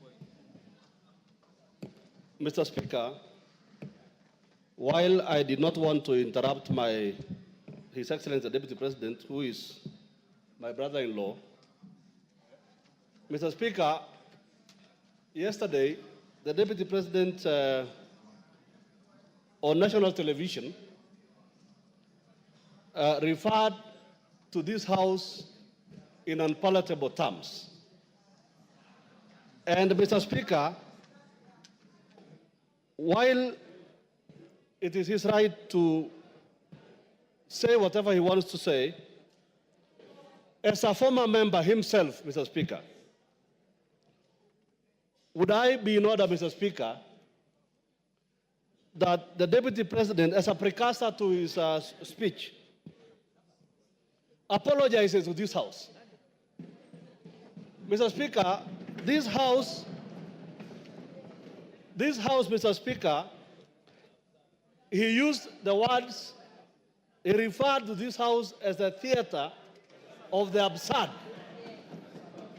Mr. Speaker, this House is an honorable House of the people of Kenya. These are elected members of Parliament, Mr. Speaker. This House is neither a theater, neither is there absurdity in this House, Mr. Speaker. So I would request, Mr. Speaker, that the Honorable Deputy President exercises, dignifies this House by offering an apology. I know he has very little support in this House now. You've made your point. But he may get a little support even just from that apology. He has to apologize to this House, Mr. Speaker, before he proceeds with his speech, Mr. Speaker. Thank you very much. Order. No more points of order. Your Excellency, Deputy President, as you take the floor, this morning, the Speaker made a communication and indicated that we found it abhorrent, some of the contents of your interview your speech rather, your statement last evening, in which you described this House in not very good terms. We also indicated that the rules of this House preclude matters pending before the House from being canvassed in other fora, particularly by members of the House, and to an extent of broad interpretation of the standing orders, a person who is subject to the motion going on in the House. It is spilled milk, it's water under the bridge. You said what you said, but it is only fair that being an immediate former member of this House, that you exercise your conscience to hold as to whether this is a theater of the absurd or is an honorable National Assembly of the Republic of Kenya. You may start by addressing that. Thank you very much, Honorable Speaker. And thank you, the honorable members present, for according me this opportunity to prosecute the matter before us. Mr. Speaker, sir, I have tremendous respect for this great institution. Having served here for 5 years between 2017 and 2022, and I appear here in a very nostalgic moment that I'm back in the House where I stayed for 5 years, despite the fact that I've come under difficult circumstances. Mr. Speaker,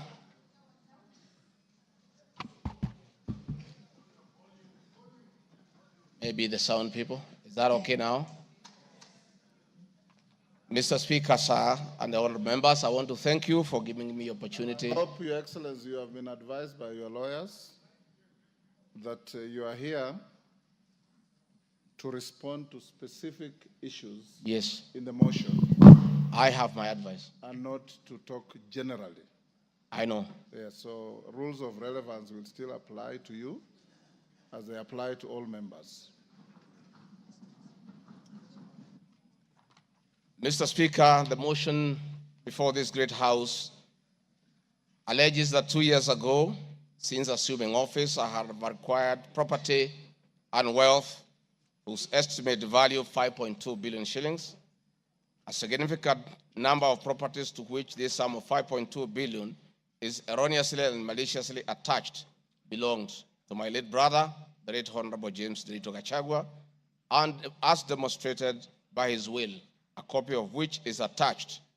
The fact as follows. Olive Garden, my response. The allegations that I own the Olive Garden Hotel is false. The truth is that Olive Garden Hotel used to belong to my deceased brother, the late Honorable James Gachagua, and therefore has never been my property. This is information that most of you may be aware as it is in public domain. Upon his demise, my late brother left a will in which, in his recognition that I can take care of his family, he appointed me as one of the executors of his estate. In the said will, My late brother directed the hotel should be sold, among other properties, and proceeds distributed as per the will. I'm also listed as a beneficiary together with other persons named therein. In accordance with these instructions, the hotel was sold by the executors to a third party. Owing to the above, I do not own the hotel and have never owned it contrary to accusation in the motion. For the benefit of this August House and the general public, I have annexed to this response copies of the following supporting documents. My late brother's will, sale agreement dated 17th May 2023, an official search for Olive Garden Hotel Limited. Mr. Speaker, Vipingo Beach Resort, just as in Olive Garden, above this allegation is also false. Vipingo Beach Resort belongs to the estate of the late James Derito Gachagua.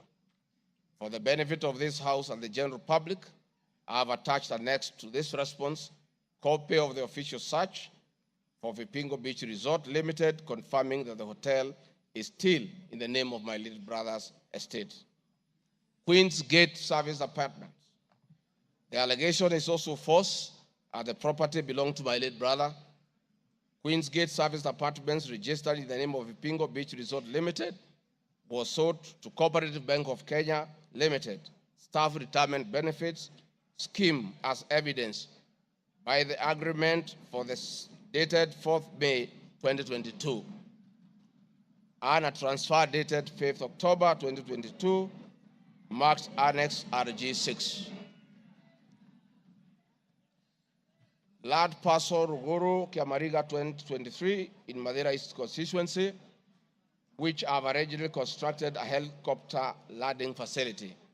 My response is, I do confirm that I own the above referenced property, which is approximately 2.5 acres in size, and which I have planted napier grass for my dairy cows. I purchased the land in the year 2023 for 3.5 million from farm proceeds coming from my dairy farm. I have read through the motion, and there is no iota of evidence adduced of the impropriety in the way I acquired this small property. Finally, on this matter, I wish to confirm that there is no helicopter landing facility for this particular parcel on the motion. This part is also false. I attach a copy of the agreement for purchase of this property marked Annexure RG7. 40 acres of land purchased in Kakuret within Kabraine in Nyeri County. My response, I confirm that I own a property, having bought it in 2015, a time when I was not a state officer. I had not even been elected as Member of Parliament from the Honorable Joroge Wainaina, Member of Parliament for Kenny, who is present in this House, or I'm not sure whether he's present. Therefore, this property I purchased 10 years ago, and not 2 years ago during my tenure as Deputy President, and as indicated in the motion, the allegation is false. I have read through the motion, and there is no iota of evidence adduced of any impropriety in the way I acquired this property. For the benefit of this August House and the general public, I have annexed to this response copy of the agreement for sale and purchase of this property marked as Annexure RG8. 80 acres of land in Meru County. For the record, I wish to confirm that I do not own 80 acres of land in Meru. This allegation is false. However, in the spirit of full disclosure, I would like to confirm that I have purchased 29 acres of land in Meru, the land of my mother, which I bought on around 9 February 2024 through a loan granted to me by Solution Circle Limited, which I am a member. This said circle has a charge registered against the title, which it continues to hold as security until I fully repay the loan. For the benefit of the August House and the general public, I have annexed to this response copies of the agreement of sale marked RG9 and a letter dated 15 July 2024 from Solution Circle Limited, confirming that they financed the purchase of the property marked Annexure RG10. Dairy farm in Nyandarua County. My response is, I do not have a dairy farm in Nyandarua County. Therefore, this allegation is false. The land in Nyandarua has no single animal. Companies. The motion alleges there are 22 companies owned by my family members and which have been used to massively launder money and conceal proceeds of crime, corruption, and benefit from influence peddling. My response is the mover of the motion has listed the 22 companies associated with me and has alleged that they have been used to massively launder money and conceal proceeds of crime, corruption, and benefit from influence peddling. I've carefully gone through the motion and have not seen any evidence to support or prove the allegations therein. It is not clear to me how to respond without having seen any evidence incriminating the companies. I would like to be clear that these companies have not been involved in any illegal activities, and I believe that is why the mover of the motion has not tabled any evidence of impropriety with respect to the companies. It does appear to me that the mover of the motion was so meticulous to get all the companies associated with me and my family, and I believe that he also had evidence of illegalities committed by the companies, he would have shared or tabled that for the record. However, it is not possible to get evidence of illegality where there is none. Having said the above, allow me just to mention a few companies because there are many. Rigathi Gachagua Foundation, this is a foundation I incorporated in 2022, and I clarify that the foundation is a non-profit making entity with the sole objective of uplifting the lives of less privileged in society. This foundation therefore does not trade, and honorable members, you are aware that by law, a foundation cannot be used to trade. Since incorporation, the foundation has received a total of 12 million shillings, which has been utilized as per the schedule marked Annex RG 11, which is paying school fees for children in Pwani University and other universities across the country. Dorcas Rigathi Foundation, because she is not here to defend herself, this is a foundation founded by my wife, Pastor Dorcas, incorporated immediately we came into office as a non-profit making entity for the sole purpose of rehabilitation of drug addicts, widows, single mothers, and orphans. A brief write-up of this foundation, together with its achievements, is annexed herewith as Annexure RG 12. It is in public domain that Pastor Dorcas have been around the country doing work of rehabilitating drug addicts and helping others who have challenges. There are many other companies that are here, but I don't, because this is a house of record, I don't want to bother the members of parliament of going through all of them. I want to probably only talk about Wamunyoro Investments Limited, named after my village in Wamunyoro. This company was incorporated 21 years ago before I became deputy president, and it's a company that holds family property.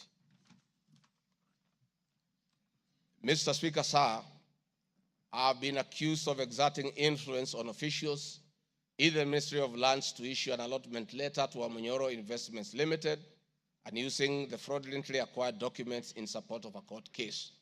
My response, Mr. Speaker, sir, and honorable members, I wish to confirm that Wamunyoro Investments Limited has never been issued with any letter of allotment for land in Embakasi. Wamunyoro Investments Limited purchased this land from a third party in the year 2012. The company's ownership of this property has been confirmed through two legal processes. One, a case was filed before the National Land Commission in the year 2016, adjudicated, and a determination was made that this property belongs to Wamunyoro Investments Limited. That was long before I became the Deputy President of the Republic of Kenya. Again, a matter was filed in High Court, case ELC, case number E242 of 2022, which was filed before I became Deputy President. All the documents filed in support of this case were filed in court before I became Deputy President, and no documents have been filed by myself in court upon becoming Deputy President. This being the case, it is not true that I have used my office as Deputy President to manufacture documents filed in this matter.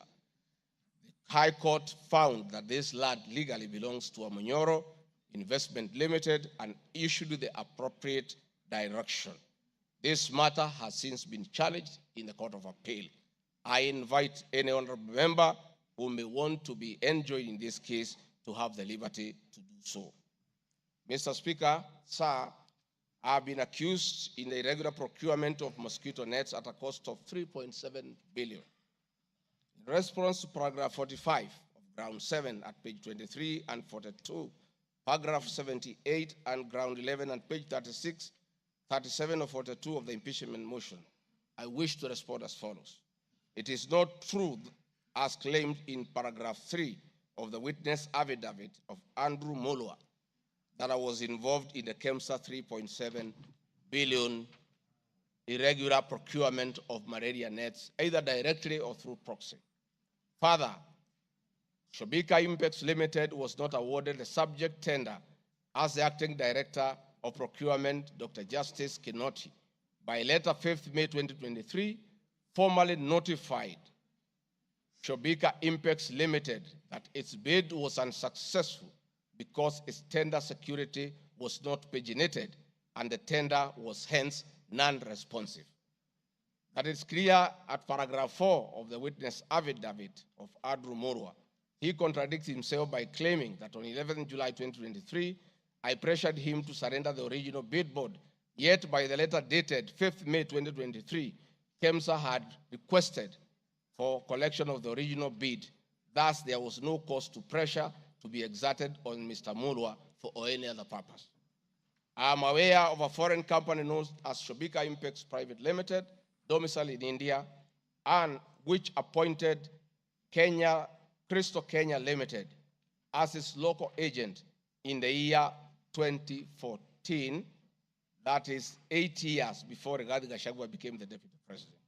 To date, Crystal Kenya Limited has complied with the agency terms between itself and Shobika Impex Private Limited, annexed hereto and marked as Annex RG 18 in an appointment agency letter by Shobika Impex Limited in the year 2014. Sometime in 2023, Kenya Medical Supplies Authority advertised tender number GF-ATM MOL NFM 2022-2023 for supply of long-lasting insecticidal nets using the international open tendering method of procurement on behalf of the Global Fund. The monies for supply of the nets, as per my understanding, was a pure grant from the Global Fund. I am aware that Shobika Impex Limited still participates in doing business with and has not been debarred by the Global Fund to date. I believe being technically qualified to provide and deliver the goods subject of the tender document, having the financial ability to do so, and without their participation or assistance from Crystal Kenya Limited, Shobika Impex Private Limited independently participated and submitted in its bid in response to the subject tender pursuant to an invitation by KEMSA. Having not participated in the subject tender, Crystal Kenya Limited did not submit any of the documents in response to the subject tender. Specifically, Crystal Kenya Limited did not submit a bid board or tender security in its name in response to the subject tender. It is therefore not true that Crystal Kenya submitted a fake bid board with an intention to fraudulently acquire public property. It is also not true that with my sons, I used Crystal Kenya to massively launder money, conceal proceeds of crime, engage in corruption, and benefit from influence peddling. Subsequently, by the letter 5th May 2023, KEMSA notified Shobika Impex Limited that it was not successful because the tender security was not paginated and requested Shobika Impex Private Limited to collect its bid security from the procurement office immediately. Annexed hereto and marked Annex RG 19 is a said letter by KEMSA dated 5th May 2023. However, EACC commenced investigations of the subject tender, and on conclusion of the investigation by EACC and the Senate on the subject tender, KEMSA CEO Terry Ramadhani, who had been suspended on this issue, was appointed Kenya's Deputy High Commissioner in New Delhi, India by President William Ruto. Thereafter, Crystal Kenya Limited, a Shobika Impex Limited agent in Kenya, followed up in the release of Shobika Impex Private Limited's bid board tender security on behalf of Shobika. Annexed here to and marked Annexure RG20 is an email from Shobika Impex Private Limited email addressed to Crystal Kenya Limited, together with a letter of even date confirming that Crystal Kenya Limited had authority to collect their bid board. KEMSA was mandated to immediately release the bid board tender security upon determining that Shobika Impex Private Limited was unsuccessful in the subject tender, and that is why they requested that the same be collected from its procurement office. KEMSA did so, as can be seen in its letter dated 11th July 2023, annexed here to and marked Annexure RG21 in the said letter by KEMSA dated 11th July 2023.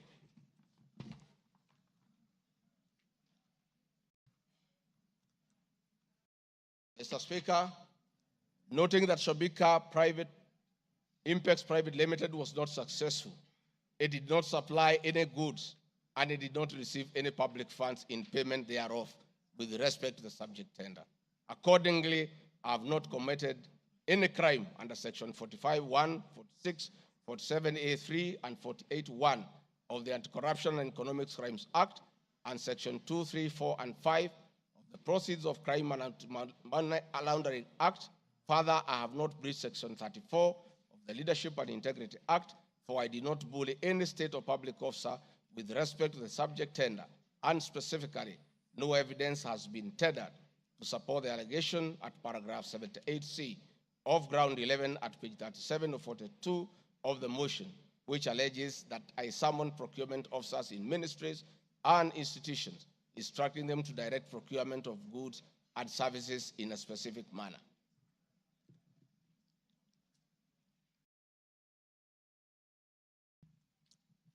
I have been accused of unnecessary and expensive renovation of the official residence of the Deputy President in Karen and Mombasa.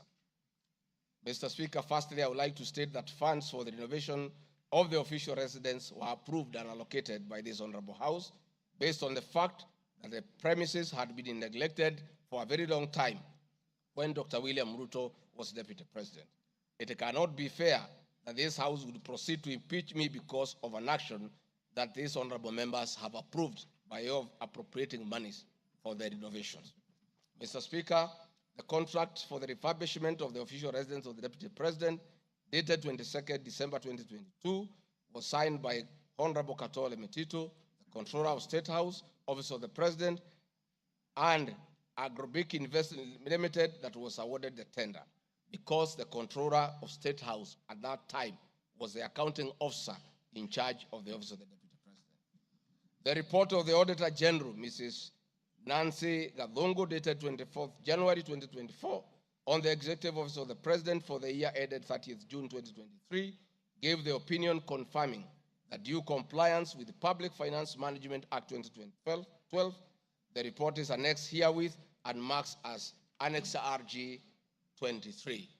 I would also like to add that the Deputy President, as Deputy President, I'm not involved in procurement processes of my office, whether directly or indirectly. I would also like to state that I do not know the company, Agropric Investments Limited, which undertook the renovations. I do not know the directors and the company. I did not participate in the tendering or supervising of the same. The motion dated 26 September 2024 alleges that on 29 January 2023, 45 million Kenya shillings was transferred to Bayani Enterprises Limited, which is alleged to be a special purpose vehicle used by me to siphon public funds. No evidence whatsoever is contained in the motion showing that the said company is in any way connected to me or that I have any beneficial interest in the said company, which I am neither a director or a shareholder. I categorically refute the allegation, which is false and unfounded.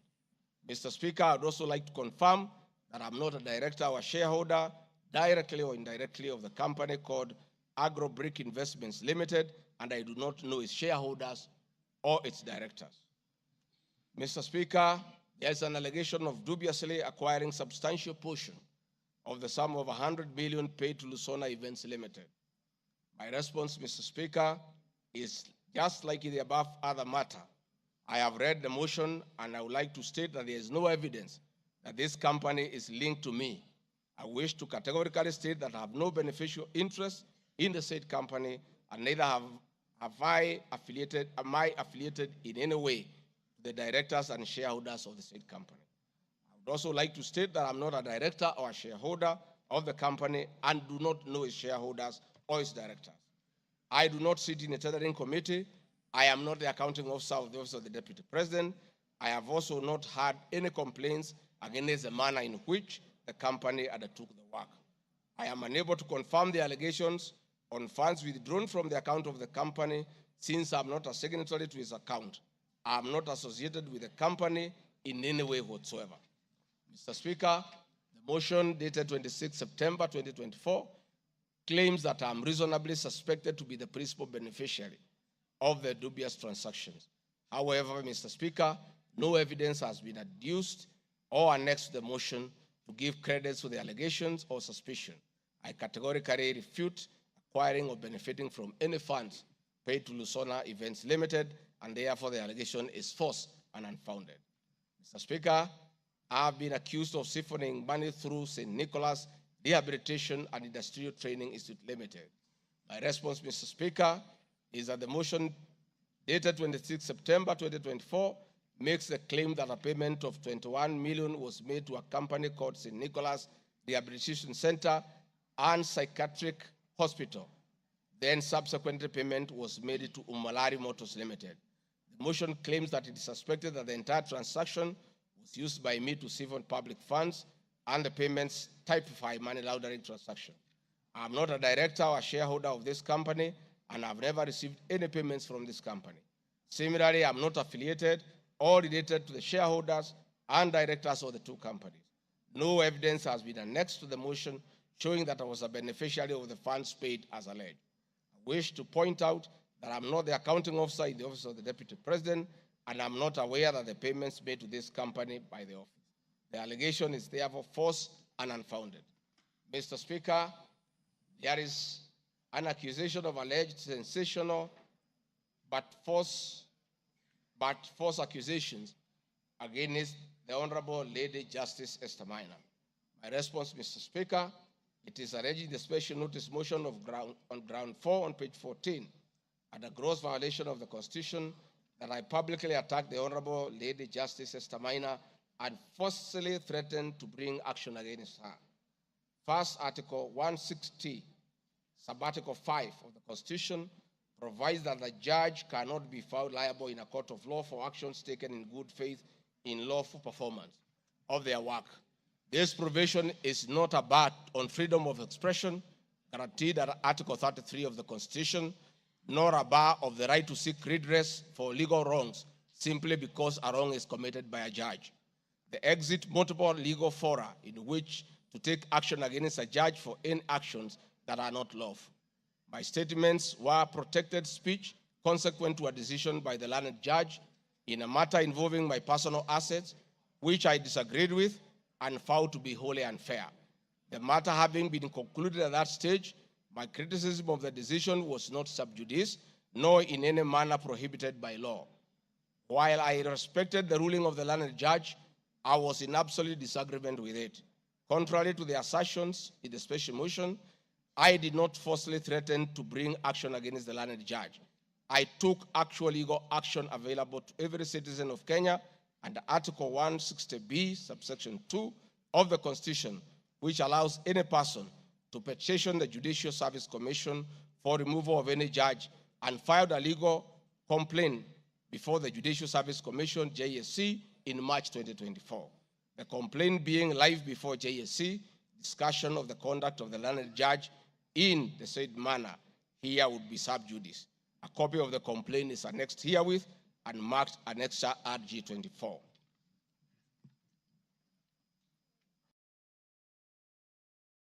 Mr. Speaker, I have been accused of diverting materials meant for construction of Kilifi Malindi Highway to tarmac a private road to Vipingo Beach Resort.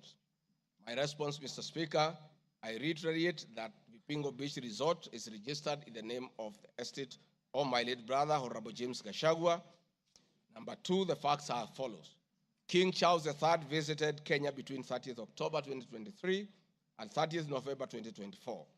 During his state visit, one of the designated places where King Charles III was to visit was Kuruitu Marine Conservancy, which shares a road with Vipingo Beach Resort.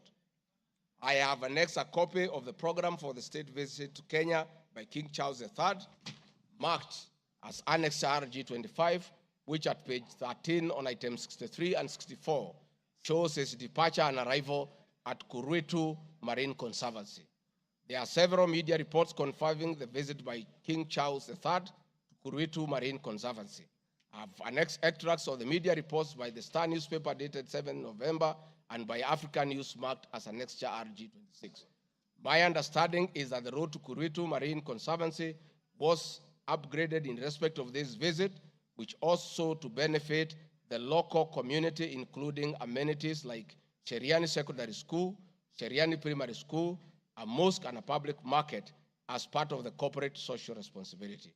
I wish to point out that the alleged road, that is Takaungu Shariani Vipingo, is a public road and not a private road leading to any property associated with the Deputy President, but a public road. Mr. Speaker, I have been accused of undermining the President and the Cabinet by allegedly making contradictory public statements from the position taken by Cabinet regarding the evacuation of the people residing along the Nairobi River. My response, Mr. Speaker, is that Article 147 of the Constitution provides that the Deputy President shall be the principal assistant of the President and shall deputize the President in execution of the President's functions. Article 28, which states that every person has inherent dignity and the right to have the dignity respected and protected. Article 29C, Mr. Speaker, states that every person has the right to freedom and security of the person, which includes the right not to be subjected to any form of violence from either public or private sources. Section 15G1 of the Land Act states that notwithstanding any provisions to the contrary in this act or in any other written law, all eviction shall be carried out in a strict accordance with the following procedures. Be preceded by proper identification of this taking part in the eviction or demolitions. Be preceded by the presentation of formal authorizations for action. C, where groups of people are involved, government officials or their representatives be present during an eviction. D, be carried out in a manner that respects the dignity, right to life and security of those affected. E, include special measures to ensure effective protection to groups of people who are vulnerable, such as women, children, the elderly, and persons with disabilities, including special measures to ensure that there is no arbitrary deprivation of property or possessions as a result of the eviction. This includes mechanisms to protect property and possessions left behind involuntarily from destruction, to respect the principles of necessity and proportionality during the use of force, and give the affected persons the first priority to demolish and salvage their property. Critically, our Constitution provides at 147(2) that first the Deputy President shall perform the functions conferred by this Constitution and any other functions assigned by the President. Pursuant to Article 3 of the Constitution, I, as well as every other citizen of Kenya, and state or public officers have an obligation to respect, uphold, and defend this Constitution in performing any of my functions. This, the national values and principles of governance contained in Article 10 of the Constitution, by those state organs, public officers, and all persons, including myself as Deputy President, wherever we make or implement public policy decisions. In addition to this matter, Mr. Speaker, these national values and procedures include the rule of law, democracy and participation of the people, human dignity, equity, social justice, inclusiveness, equality, human rights, non-discrimination, and protection of the marginalized. Adherence to these principles become extremely important when we as state officers are contemplating legal evacuation of citizens with a duty to avoid inhuman forced eviction that will be contrary to our Constitution and international law.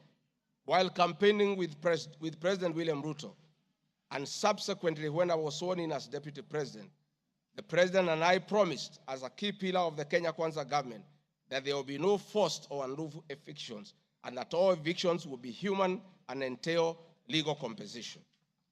Mr. Speaker, the Office of the Deputy President has undertaken extensive engagement with all parties in regard to cabinet decisions on eviction, which I fully support, including the Nairobi River, which is an entity under the Office of the Deputy President and the County Government of Nairobi. Adherence to these principles become extremely important when we, as state officers, are contemplating legal evacuation of citizens with a duty to avoid inhuman forced evictions that will be contrary to our Constitution and international law. Guideline number 6 of the United Nations General Assembly Guidelines for the implementation of the rights to adequate housing prohibits forced evictions, and that the state should ensure that any eviction under domestic law are fully compliant with international law. The guidelines further require meaningful engagement with communities to ensure that the rights of residents are implemented cooperatively without the need for eviction procedures or police enforcement.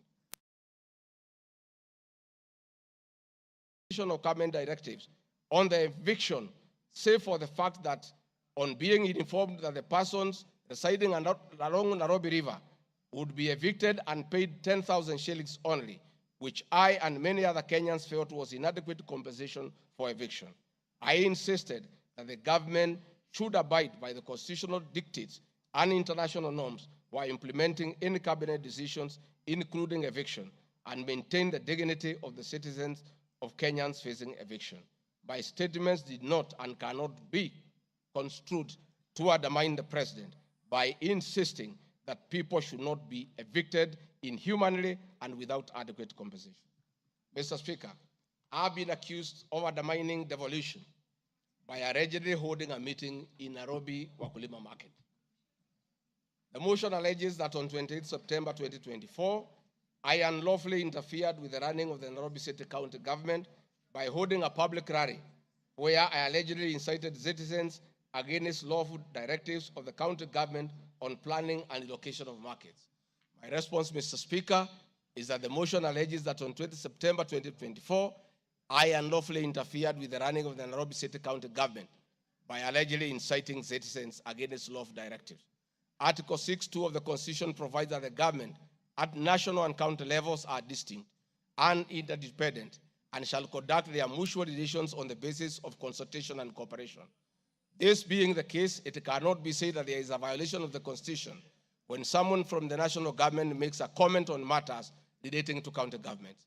The traders had sought me out to intervene and request the governor on their behalf to dialogue with them and seek a solution to the grievances with regard to the relocation of markets.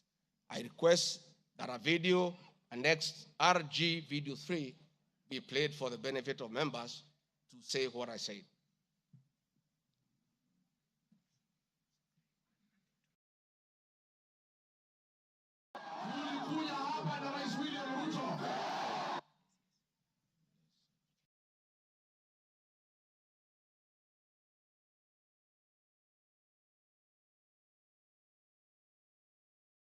Please play the video for us.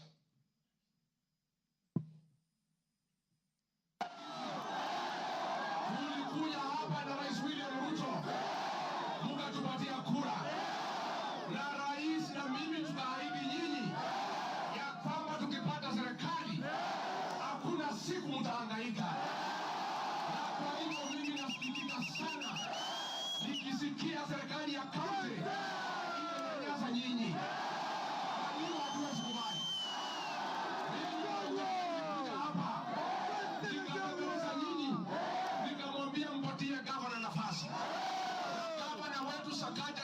Tukakubaliana ya kwamba akiwa gavana wa Nairobi, Rais William Ruto akiweko, mdogo wake, wafanyabiashara wetu watapata nafasi ya kufanya kazi yao.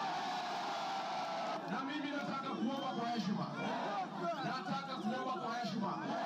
wale wote ambaye tumepatiwa nafasi ya uongozi na Wakenya, tukumbuke ya kwamba tulipata nafasi ya kuongoza kupitia kwa kura ya wananchi. Tukumbuke ya kwamba wakubwa wetu, wadosi wetu ni Wakenya.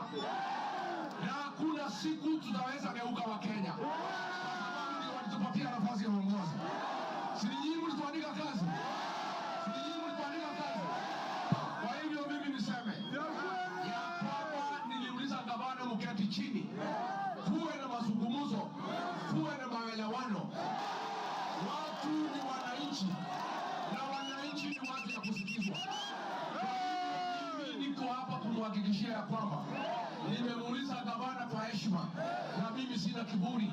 Mimi namuomba akiwa kiongozi wetu hapa Nairobi, asikuwe mtu ya kugeuka watu walimchagua. Mimi nimemuomba na nimemwambia yeye akubali aketi chini na kamati hii soko ime... Thank you, Mr. Speaker. My counsel has just drawn my attention that in my earlier explanation on Nairobi River, I have a video 1 and 2 that I would like you to play so that I buttress my point on what I meant. Please, video 1 and 2. People of Kenya to work hard. We don't have a choice. Once we try to fix this economy and create a good working environment where we don't criminalize enterprise, where ordinary Kenyans are allowed to work, where businessmen are not harassed by KRA,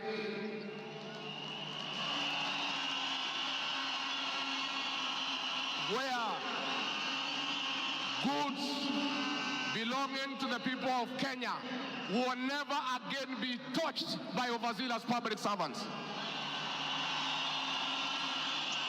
Where again poor people will never again be evicted in brutal evictions by state agencies. And I say, freedom is here. Now, the number of fatalities from the ongoing forcible eviction by the government has risen to 3, with another tragic loss in Mathare on Monday. An 18-year-old boy died as a bulldozer brought down a church in the area just moments after President William Ruto left. The young man, who was assisting in salvaging the church's belongings, became a casualty of the demolition. Earlier on Saturday, 2 individuals lost their lives in Mukuru kwa Ruben during a similar eviction exercise. Ben Kirui reports.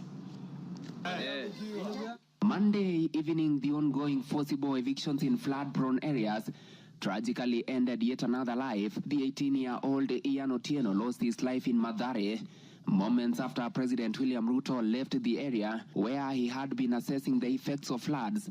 Bulldozers descended on homes near riverbanks, flattening structures marked for demolition. Winnie Makinda, Ian's mother, struggled to comprehend the loss of her son, a candidate in this year's KCSE. Wakaambia mtu atingatinga usiangushe hiyo kuta, kuna hapo ndani kuna watoto wa watu, wacha kuangusha hapo ndani kuna watoto wa watu. Akaambia wamama waache kumpigia kelele. Reports indicate that Ian Otieno was trying to salvage church properties when the bulldozer brought down the wall, leading to his sudden demise.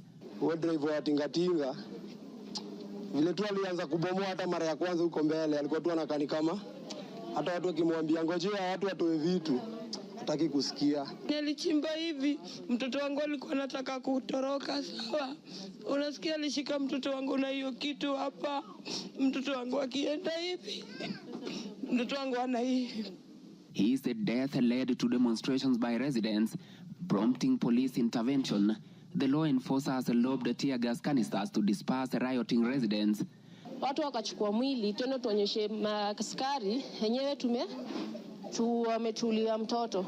Maskari kutuona kwa gate wakaanza kutoa gun, wakaanza kulipua shoot. Residents insist they will comply with government orders to vacate houses along riparian lands only if provided with alternative housing solutions. Saturday's demolitions in Mukuru kwa Ruben claimed 2 lives and injured 3 others, sparking outrage among residents who blamed the government for forcible evictions despite many not yet being relocated. Last week, the government mandated the evacuation of all residents from risky areas within 48 hours, including those near dams, those in areas prone to mudslides, and Kenyans residing on riparian lands. Ben Kirui, Citizen TV, Nairobi. hakuna tena mambo ya evictions katika Nairobi. Kama kutakuwa na maneno, ni maneno ya relocation ambayo itakuwa ni kwa utaratibu bila ya mwananchi kuvunjiwa nyumba. Huwezi kutoka nyumbani alafu unarudi jioni unakuta masufuria barabarani na blanketi sijui imekaa wapi. That one will not happen again. We want to make sure that we are an orderly, humane society that respects the right of everybody, irrespective of who they are or irrespective of their financial status. We are all equal before the Constitution. Tumekubaliana watu wa Nairobi? Vijana tumekubaliana? Thank you, Mr. Speaker. That was President William Ruto talking the same language as his deputy, that brutal and forceful evictions have no place under this administration. We have seen a video of brutal eviction. We have seen young children crying in tears. The deputy president is being accused of undermining his boss by just doing what his boss said, that we should never forcibly, brutally evict the people of Kenya. Mr. Speaker, the leadership of Nairobi business traders approached me sometime in March 2024 at the official residence to discuss multiple issues affecting business and requested engagement in the solution and intervention on these issues. Consequent to this meeting, I directed that short, medium, and long-term strategies be undertaken, coordinated by the Office of the Deputy President, to address the issues raised that cut across various agencies, including KRA, Kenya Post Authority, Anti-Counterfeit Authority, Kenya Bureau of Standards, the National Police Service, and the Kenya Copyright Board. On 11th April 2024, the Small Traders and Government Agencies Technical Committee, coordinated by my office, held a meeting to discuss issues raised by the small traders, including Mudhurwa Market, attended by the Office of the Deputy President's staff, in a supportive role in keeping with the draft framework of cooperation and engagement between the government, the Nairobi City County Government, and Nairobi business traders.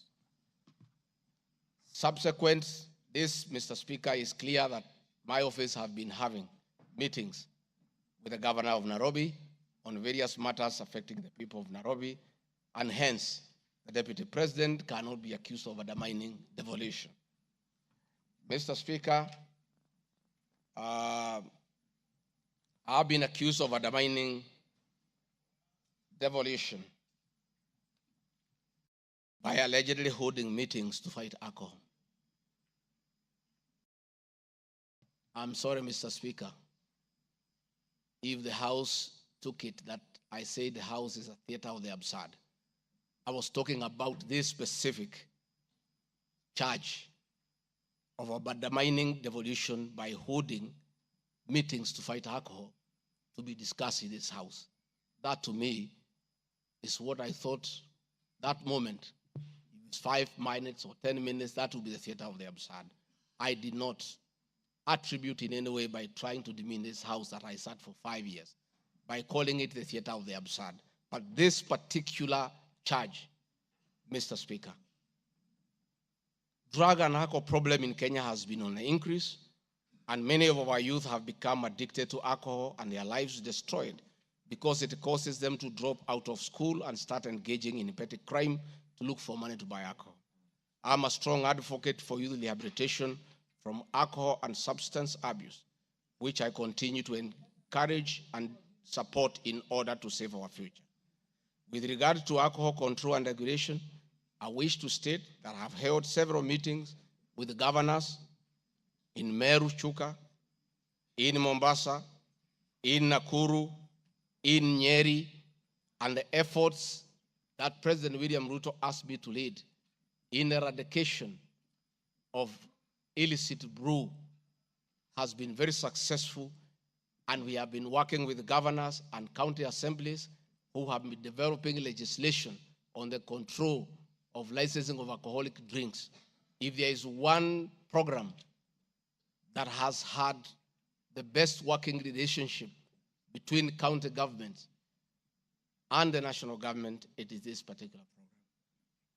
I'm a bit emotive about illicit alcohol because I lost my brothers. One who was a medical doctor to alcohol, another who was a farmer to alcohol. I take it passionately. I don't know who complained about this particular charge. I have not seen any evidence of any complaint, and I have not heard any person in Kenya complaining that the deputy president is undermining with the devolution by leading the war on illicit bruise and drug abuse. Whatever this House decides tonight, and the other subsequent House, whatever happens to Rigathi Gachagua, whether he's in or out of office, this war must continue and must be won for the sake of our children. I want us to watch video number 4, RG4. Leaders, those of us who have been elected, Madam Waiguru, Governor Kahiga, Badirisha, Kangata, Wamatangi, what shall we tell our people? Where are we? What shall we tell the people who elected us? When we meet them, what shall we tell them? When our children got wiped out by alcohol and drugs, where are we? We'll have nothing to say. Dede Nyoro, Kimani Ichung'wa, Madenge, mutaambia watu nini? Mukami, mutaambia watu nini? So please, this forum here today, let us be open and candid. Speak from your heart. Let us know what ails us. What is it must we do? We have the support of the president, and he is waiting. He has told me by 7 p.m. today, he wants a report. He cannot accept the situation. He cannot. Neither can I. And none of you should accept this situation. It is not right. It is not fair. It is not acceptable. We must deal with it as leaders. And we are here, we are all leaders. As an OCS, you are a leader. That's why you have been given that responsibility. As an ACC, you are a leader. County Commissioner, wewe ni kiongozi. DCIO, wewe ni kiongozi. Sisi ni viongozi. Na juu ya hayo, sisi ni wazazi. Tafadhalini, tukubaliane, tutafute suluhisho. Na tukipata, tuende tufanye kazi. It is possible. It is doable. It is something that we can do. Thank you, Mr. Speaker. It's very clear that the meeting had all governors, members of parliament who are present here today, policemen, everybody, and we are all in agreement that the war must be won. It cannot, but the deputy president should be impeached for leading the war on alcohol. Sensational statements against the National Intelligence Service, its Director General, and officers. Mr. Speaker, during the assumption of office, I took an oath of allegiance in the following terms. Oath or solemn affirmation of allegiance to the President, Deputy President.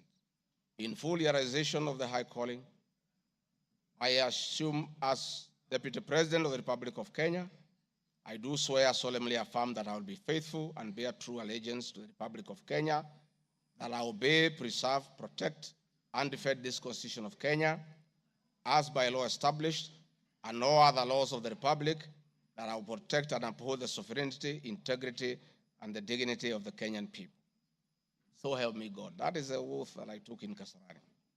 Article 239, Article 3 of the Constitution provides that in performing their functions and accessing their powers, the national security organs and every member of the national security organ shall not act in a partisan manner, further in the interest of a political party or cause, or prejudice a political interest or political cause that is legitimate under this Constitution. Article 239, Sub-Article 5 of the Constitution provides the national security organs are subordinate to civilian authority. In relation to this allegation, I wish to state that the National Intelligence Service holds a very critical role in ensuring the safety and security of our country. They are responsible for gathering intelligence and share it with all our law enforcement agencies to ensure that the country is safe at all times. Consequently, when the country was caught flat-footed with regard to the scope and extent of the public's dissatisfaction with the Finance Bill 2024, which degenerated in a Gen Z protest, it pointed to the failure of the National Intelligence Service in carrying out its mandate. I am persuaded that the National Intelligence Service ought to have known beforehand that the public was completely opposed to the finance bill, and they ought to have briefed the president before the protests began, and this would have caused a change of tact by government regarding the proposed bill, and the protests which culminated in the loss of innocent lives and destruction of property could have been avoided. Hence, I expressed my opinion on this in my public media briefing in Mombasa, and my utterances were not any different from what happens in other countries when there is a lapse or failure by the intelligence agencies. The nation has witnessed unfortunate instances of several extrajudicial killings, abductions, and disappearances. I firmly believe that if the National Intelligence Service had acted diligently, these instances would not have been witnessed. Under the Constitution, the government agencies are supposed to be accountable to the Kenyan people, including the National Intelligence Service, and calling them out when in a dereliction of duty does not amount to undermining them. I am also aware that the Kenya Kwanza government has been at the forefront in calling out officers who do not seem to understand their work. Recently, my boss, the president, publicly complained that there are some PSs and CSs who did not seem to understand their role. Please play for me video number 5, RG5. On President William Ruto has today described some members of his cabinet as utterly clueless and uninformed about the dockets they occupy. And in a sign of trouble for cabinet secretaries, the State House gates were shut for those who arrived late, with both President Ruto and his deputy Rigathi Gachagua giving a sharp tongue lashing to the latecomers. And our Citizen TV's Timotai Goin reports the atmosphere at the State House, Nairobi, left little doubt on President Ruto's disappointment with a vast section of his 22-member cabinet.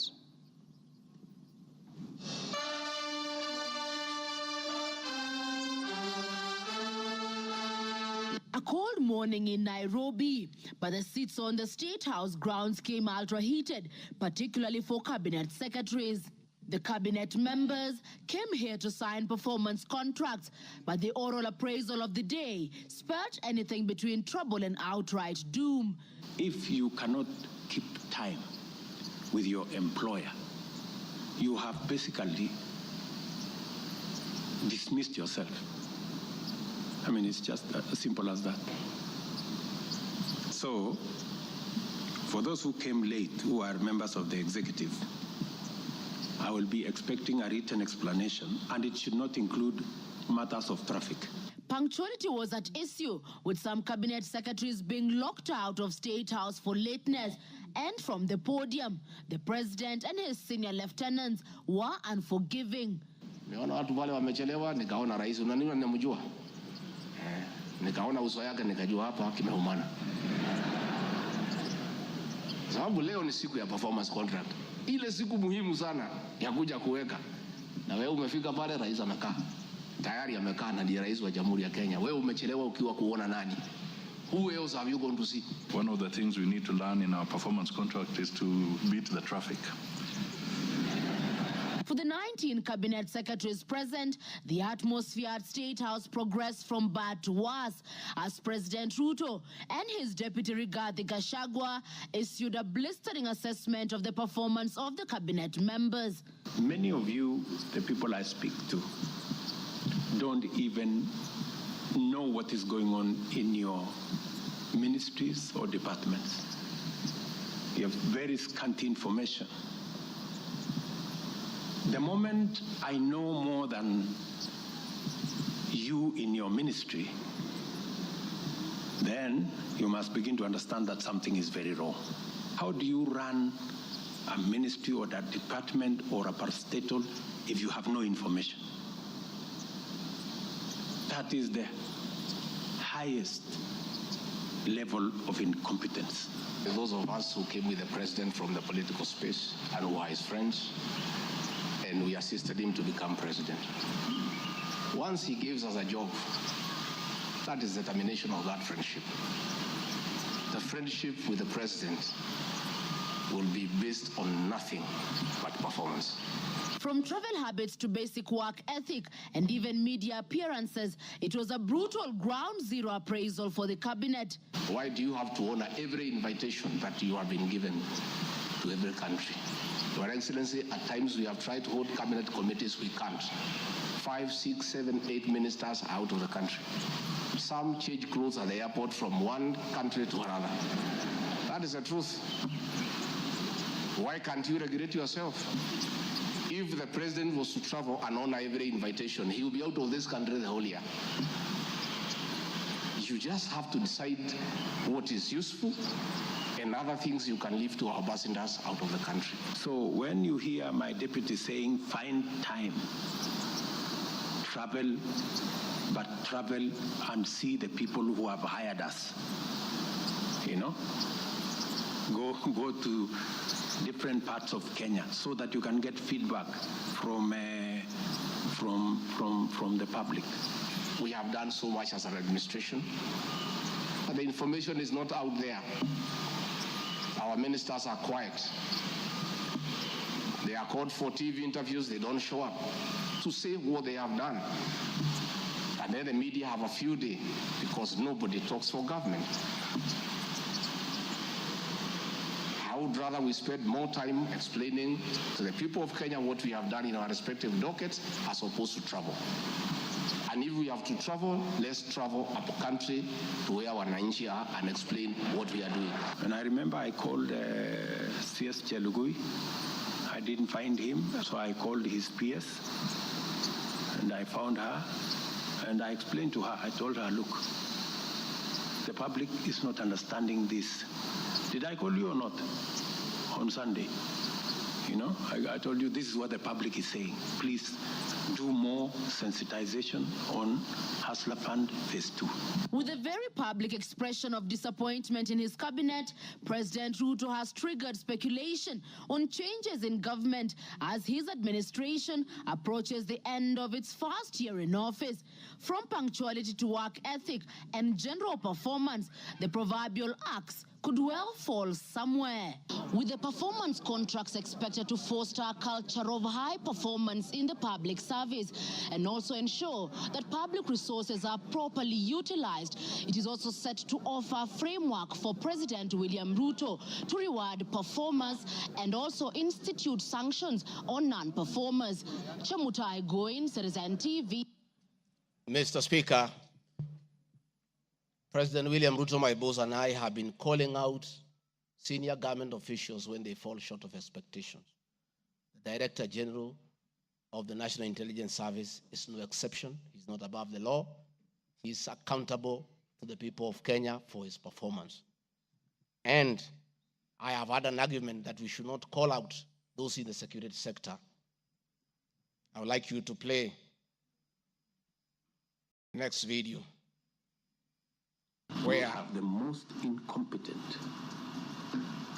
Inspector General of Police, I think, in the world. The most incompetent in the whole world. His incompetence may not necessarily play out when things are working, but when things get to a head and you need some decisions to be made, I can tell you for sure, the gentleman we have as an IG cannot make any decision. Nataka tumwambie ule mtu wa sinema mingi anaitwa nani ule mtu? Ule sijui anaitwa DCI, ule anaitwa nini? Ule mtu anaitwa Kinoti. Awache ujinga. Huyo bwana Kiboti awache ujinga. Sio kama tunaelewana. Huyo Kinoti hakuna kitu amefanya kwa hii Kenya ya kisiasa. Yeye ni mtu ya sinema. Anaendesha makesi kwa magazeti. Anatuandikia barua, sijui barua ya kilomita ngapi. Mr. Kinoti, please save your time. Stop writing to us long letters. Leave matters of elections to IEBC. You have no business in IEBC. You have failed as DCI. We don't want you to fail our elections. Tunaelewana? Huyo bwana Kinoti awache hiyo ujinga yake anaendesha pale. kwa sababu anatukasirisha. Huyo bwana Kinoti tunataka tumwambie awachane na watu wa IEBC wafanye huu uchaguzi. Alipatiwa kazi ya kufanya criminal investigation. He has never done anything. Ile kesi yote anafanya kesi kwa magazeti. Akiambiwa apeleke evidence kule kotini ameshindwa. So bwana Kinoti, wacha sinema. You have failed and wait for August so that you can. Honorable members, that was President William Ruto as Deputy President criticizing IG Mutiabai, DCI Kinoti. Rigathi Gachagua has learned his job from his boss, that public officers must be called to order when they fell short of expectation. And I never saw anybody bring William Ruto here for impeachment for criticizing the IG or the DCI. This is a very unfair allegation. Mr. Speaker, it is also reported by media that the IMF has already warned about impending unrest during the people's dissatisfaction with the 2023 and 24 finance bill. Many of you will recall, Mr. Speaker, after the September 11th terrorist attack in the US intelligence agencies were massively criticized, and an inquiry was even opened to investigate why their intelligence agency was not able to detect and thwart the attack. All we are saying is that our National Intelligence Service is accountable to the people of Kenya for its performance. Mr. Speaker, conniving with cartels in the tea sector to block KTDA from implementing guaranteed minimum return, Mr. Speaker, I am here to see a shred of evidence to that effect, and I have nothing to say. I have seen an allegation that we have not been able to do coffee reforms, Mr. Speaker, out of my work, coordinating coffee reforms. The Cooperative Bill 2023 and the Coffee Bill 2023 is before this House. I request this House, after these impeachment proceedings, to embark on those two bills so that the coffee farmers can realize the full benefit of the coffee reforms that we have initiated.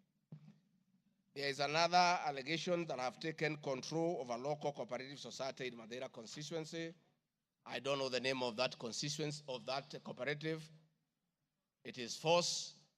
I am here to see any evidence. I have nothing to say because there is nothing to be said. On the issue of shareholding, which I think members are interested in listening to, I listened to you this morning, and it was quite emotive. By virtue of provisions of the third schedule of the Political Parties Act, the constituent parties of the Kenya Kwanza Coalition entered into various agreements, which were deposited with the Speaker of the National Assembly and the Speaker of the Senate for purposes of Article 108 of the Constitution of Kenya. The following were members: UDA, ANC, Ford Kenya, PAR, Farmers Party, Chama cha Kazi, Communist Party, Economic Freedom Party, Service Party, Tujibebe wa Kenya Party, Umoja na Maendeleo Party of Kenya, and the Democratic Party of Kenya. In accordance with the provision of Clause 3, Schedule 3, a power sharing agreement and development agenda for the certain regions of Kenya, I attach copies of these agreements, RG32. All those agreements talked about specific regions. The leaders who appended their signatures canvassed issues of appointments to do with specific regions. Power sharing agreement between UDA and ANC and Ford Kenya, for example, say that the UDA would nominate the coalition president, the presidential and deputy presidential candidates that was honored.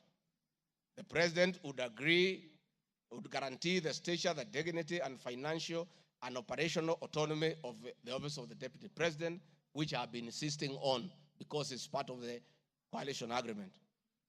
The ANC would be allocated the position of the prime cabinet secretary, which has happened. Ford Kenya would be allocated the position of the Speaker of the National Assembly, and that is why Honorable Masika Wetangula sits here today. In accordance with Article 2 of the Power Sharing Agreement, ANC and Ford Kenya would have a 30% share is a word, of the national government positions. This drives my utterances about shareholding. It is embedded in all these agreements that are attached here for you to read. I heard this morning an honorable member saying that the deputy president said the people of Ukambani will not get resources because they did not vote for Kenya Kwanza government. That is not true. The deputy president of the Republic of Kenya does not allocate resources.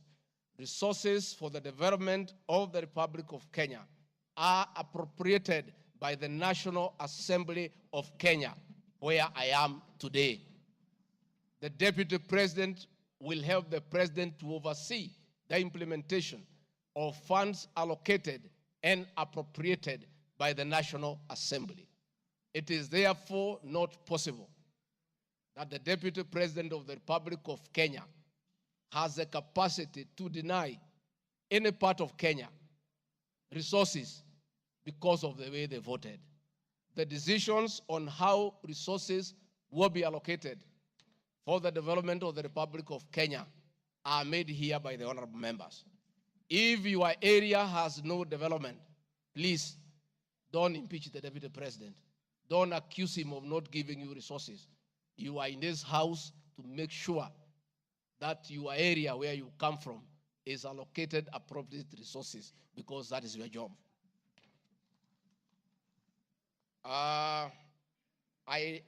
The agreements are attached, therefore I don't want to go into them. Let me say my speeches on the shareholder issue were informed by the foresaid power sharing covenants, which are founded on law, having been deposited with the Registrar of Political Parties, and lessons learned from the well-known disputed 202 NAC power sharing agreement. Further, sharing agreements are a feature of government formation in all democracies in the world that provide for the formation. My pronouncements on the issue, properly understood, are not only anchored in law, but entirely harmless and incapable of being construed as a basis for ethnic animosity, a danger to national cohesion, or a threat to national unity. On the contrary, coalition building has been one of the most important innovations since the disputed 2007 elections in ensuring stability, equitable sharing of political power, national cohesion, and fostering of national unity. Indeed, Kenya Kwanza main opponent in 2022 general election, Azimio la Umoja Coalition, One Kenya Coalition Party, was a political party consisting of 25 political parties who also executed a power-sharing agreement based on shares. I'm also aware that the Jubilee Coalition that executed a 50-50 power-sharing agreement between TNA Party and URP Party for 2013 general election. I have thus not violated Section 13(1)(a) and 62 of the National Cohesion Integration, nor has this commission summoned me to explain any of my comments and how it can affect cohesion. However, notwithstanding the said power share agreement, upon election as Deputy President, I went out of my way, as required by the Constitution of Kenya, to serve all Kenyans regardless of their political preferences during the election or ethnic origin.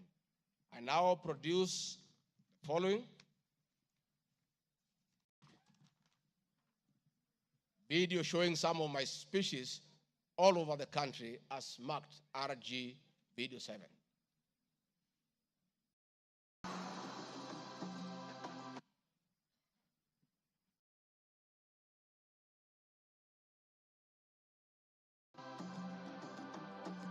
We want to confirm to the people of Nyanza that the Ruto administration will serve all Kenyans, those who elected us and those who did not. Kenya hii kila mtu afanyiwe kazi, kwa sababu kila mtu analipa kodi. Mimi sikusema Kenya ni ya shareholders. Nilisema serikali, nikiunda serikali. Wale wanakusaidia kuongoza. Unatakiwa uweke wengi wale walikuwa na wale walielewa manifesto yako. Mimi nimetembea Kenya. Mnasema nilikuwa Mombasa, hii hapana mlima. Mimi nilikuwa Wajir, hii hapana mlima. Nilikuwa Garissa, hii hapana mlima. Nilikuwa Mount Elgon. Nandi nimekuja karibu mara 10. Eldoret nimekuja karibu mara 6. Kericho nimekuja mara 4. Tea conference ya chai tulikuwa na nyinyi mliotoka Kericho. For now, kazi yetu ni maendeleo. Tutafanya kazi na kiongozi wowote, akuwe wa chama ile, akuwe wa chama hii, we don't care. This is the time to serve the people of Kenya, and we shall work with all elected leaders, irrespective of their political affiliation. Mr. Speaker, copies of documents demonstrating my efforts within the mandate allocated to me by the President to address security issues and economic equalization programs and policy in historically marginalized areas is Annex RG33. The decision to embrace the broad-based government following the dissolution of cabinet after the Gen Z protest. I attached my video during the launch of the Honorable Raila Odinga's quest for EU chairmanship at State House, again as a demonstration of my embracing the broad-based government.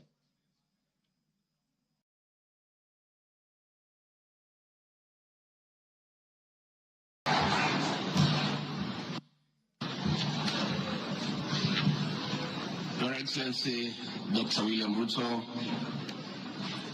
President of the Republic of Kenya and Commander-in-Chief of the Defense Forces, Your Excellencies, Heads of States and Government present, Your Excellencies, Ambassadors and High Commissioners and members of the Diplomatic Corps, Heads of Delegations, Members of Parliament and all dignitaries present, good morning. Your Excellency, let me say this is a great moment for our country. What a day, what a moment. We are here, Your Excellency, as a country to unveil Kenya's finest to go and lead Africa. It's a proud moment for this country. And I want to say, Your Excellency, the people of Kenya have been united to a man by the candidature of the Right Honorable Raila Odinga to be the chairperson of the African Union Commission. This is a quest that has brought pride to our nation. And I would like to tell the leaders here from Africa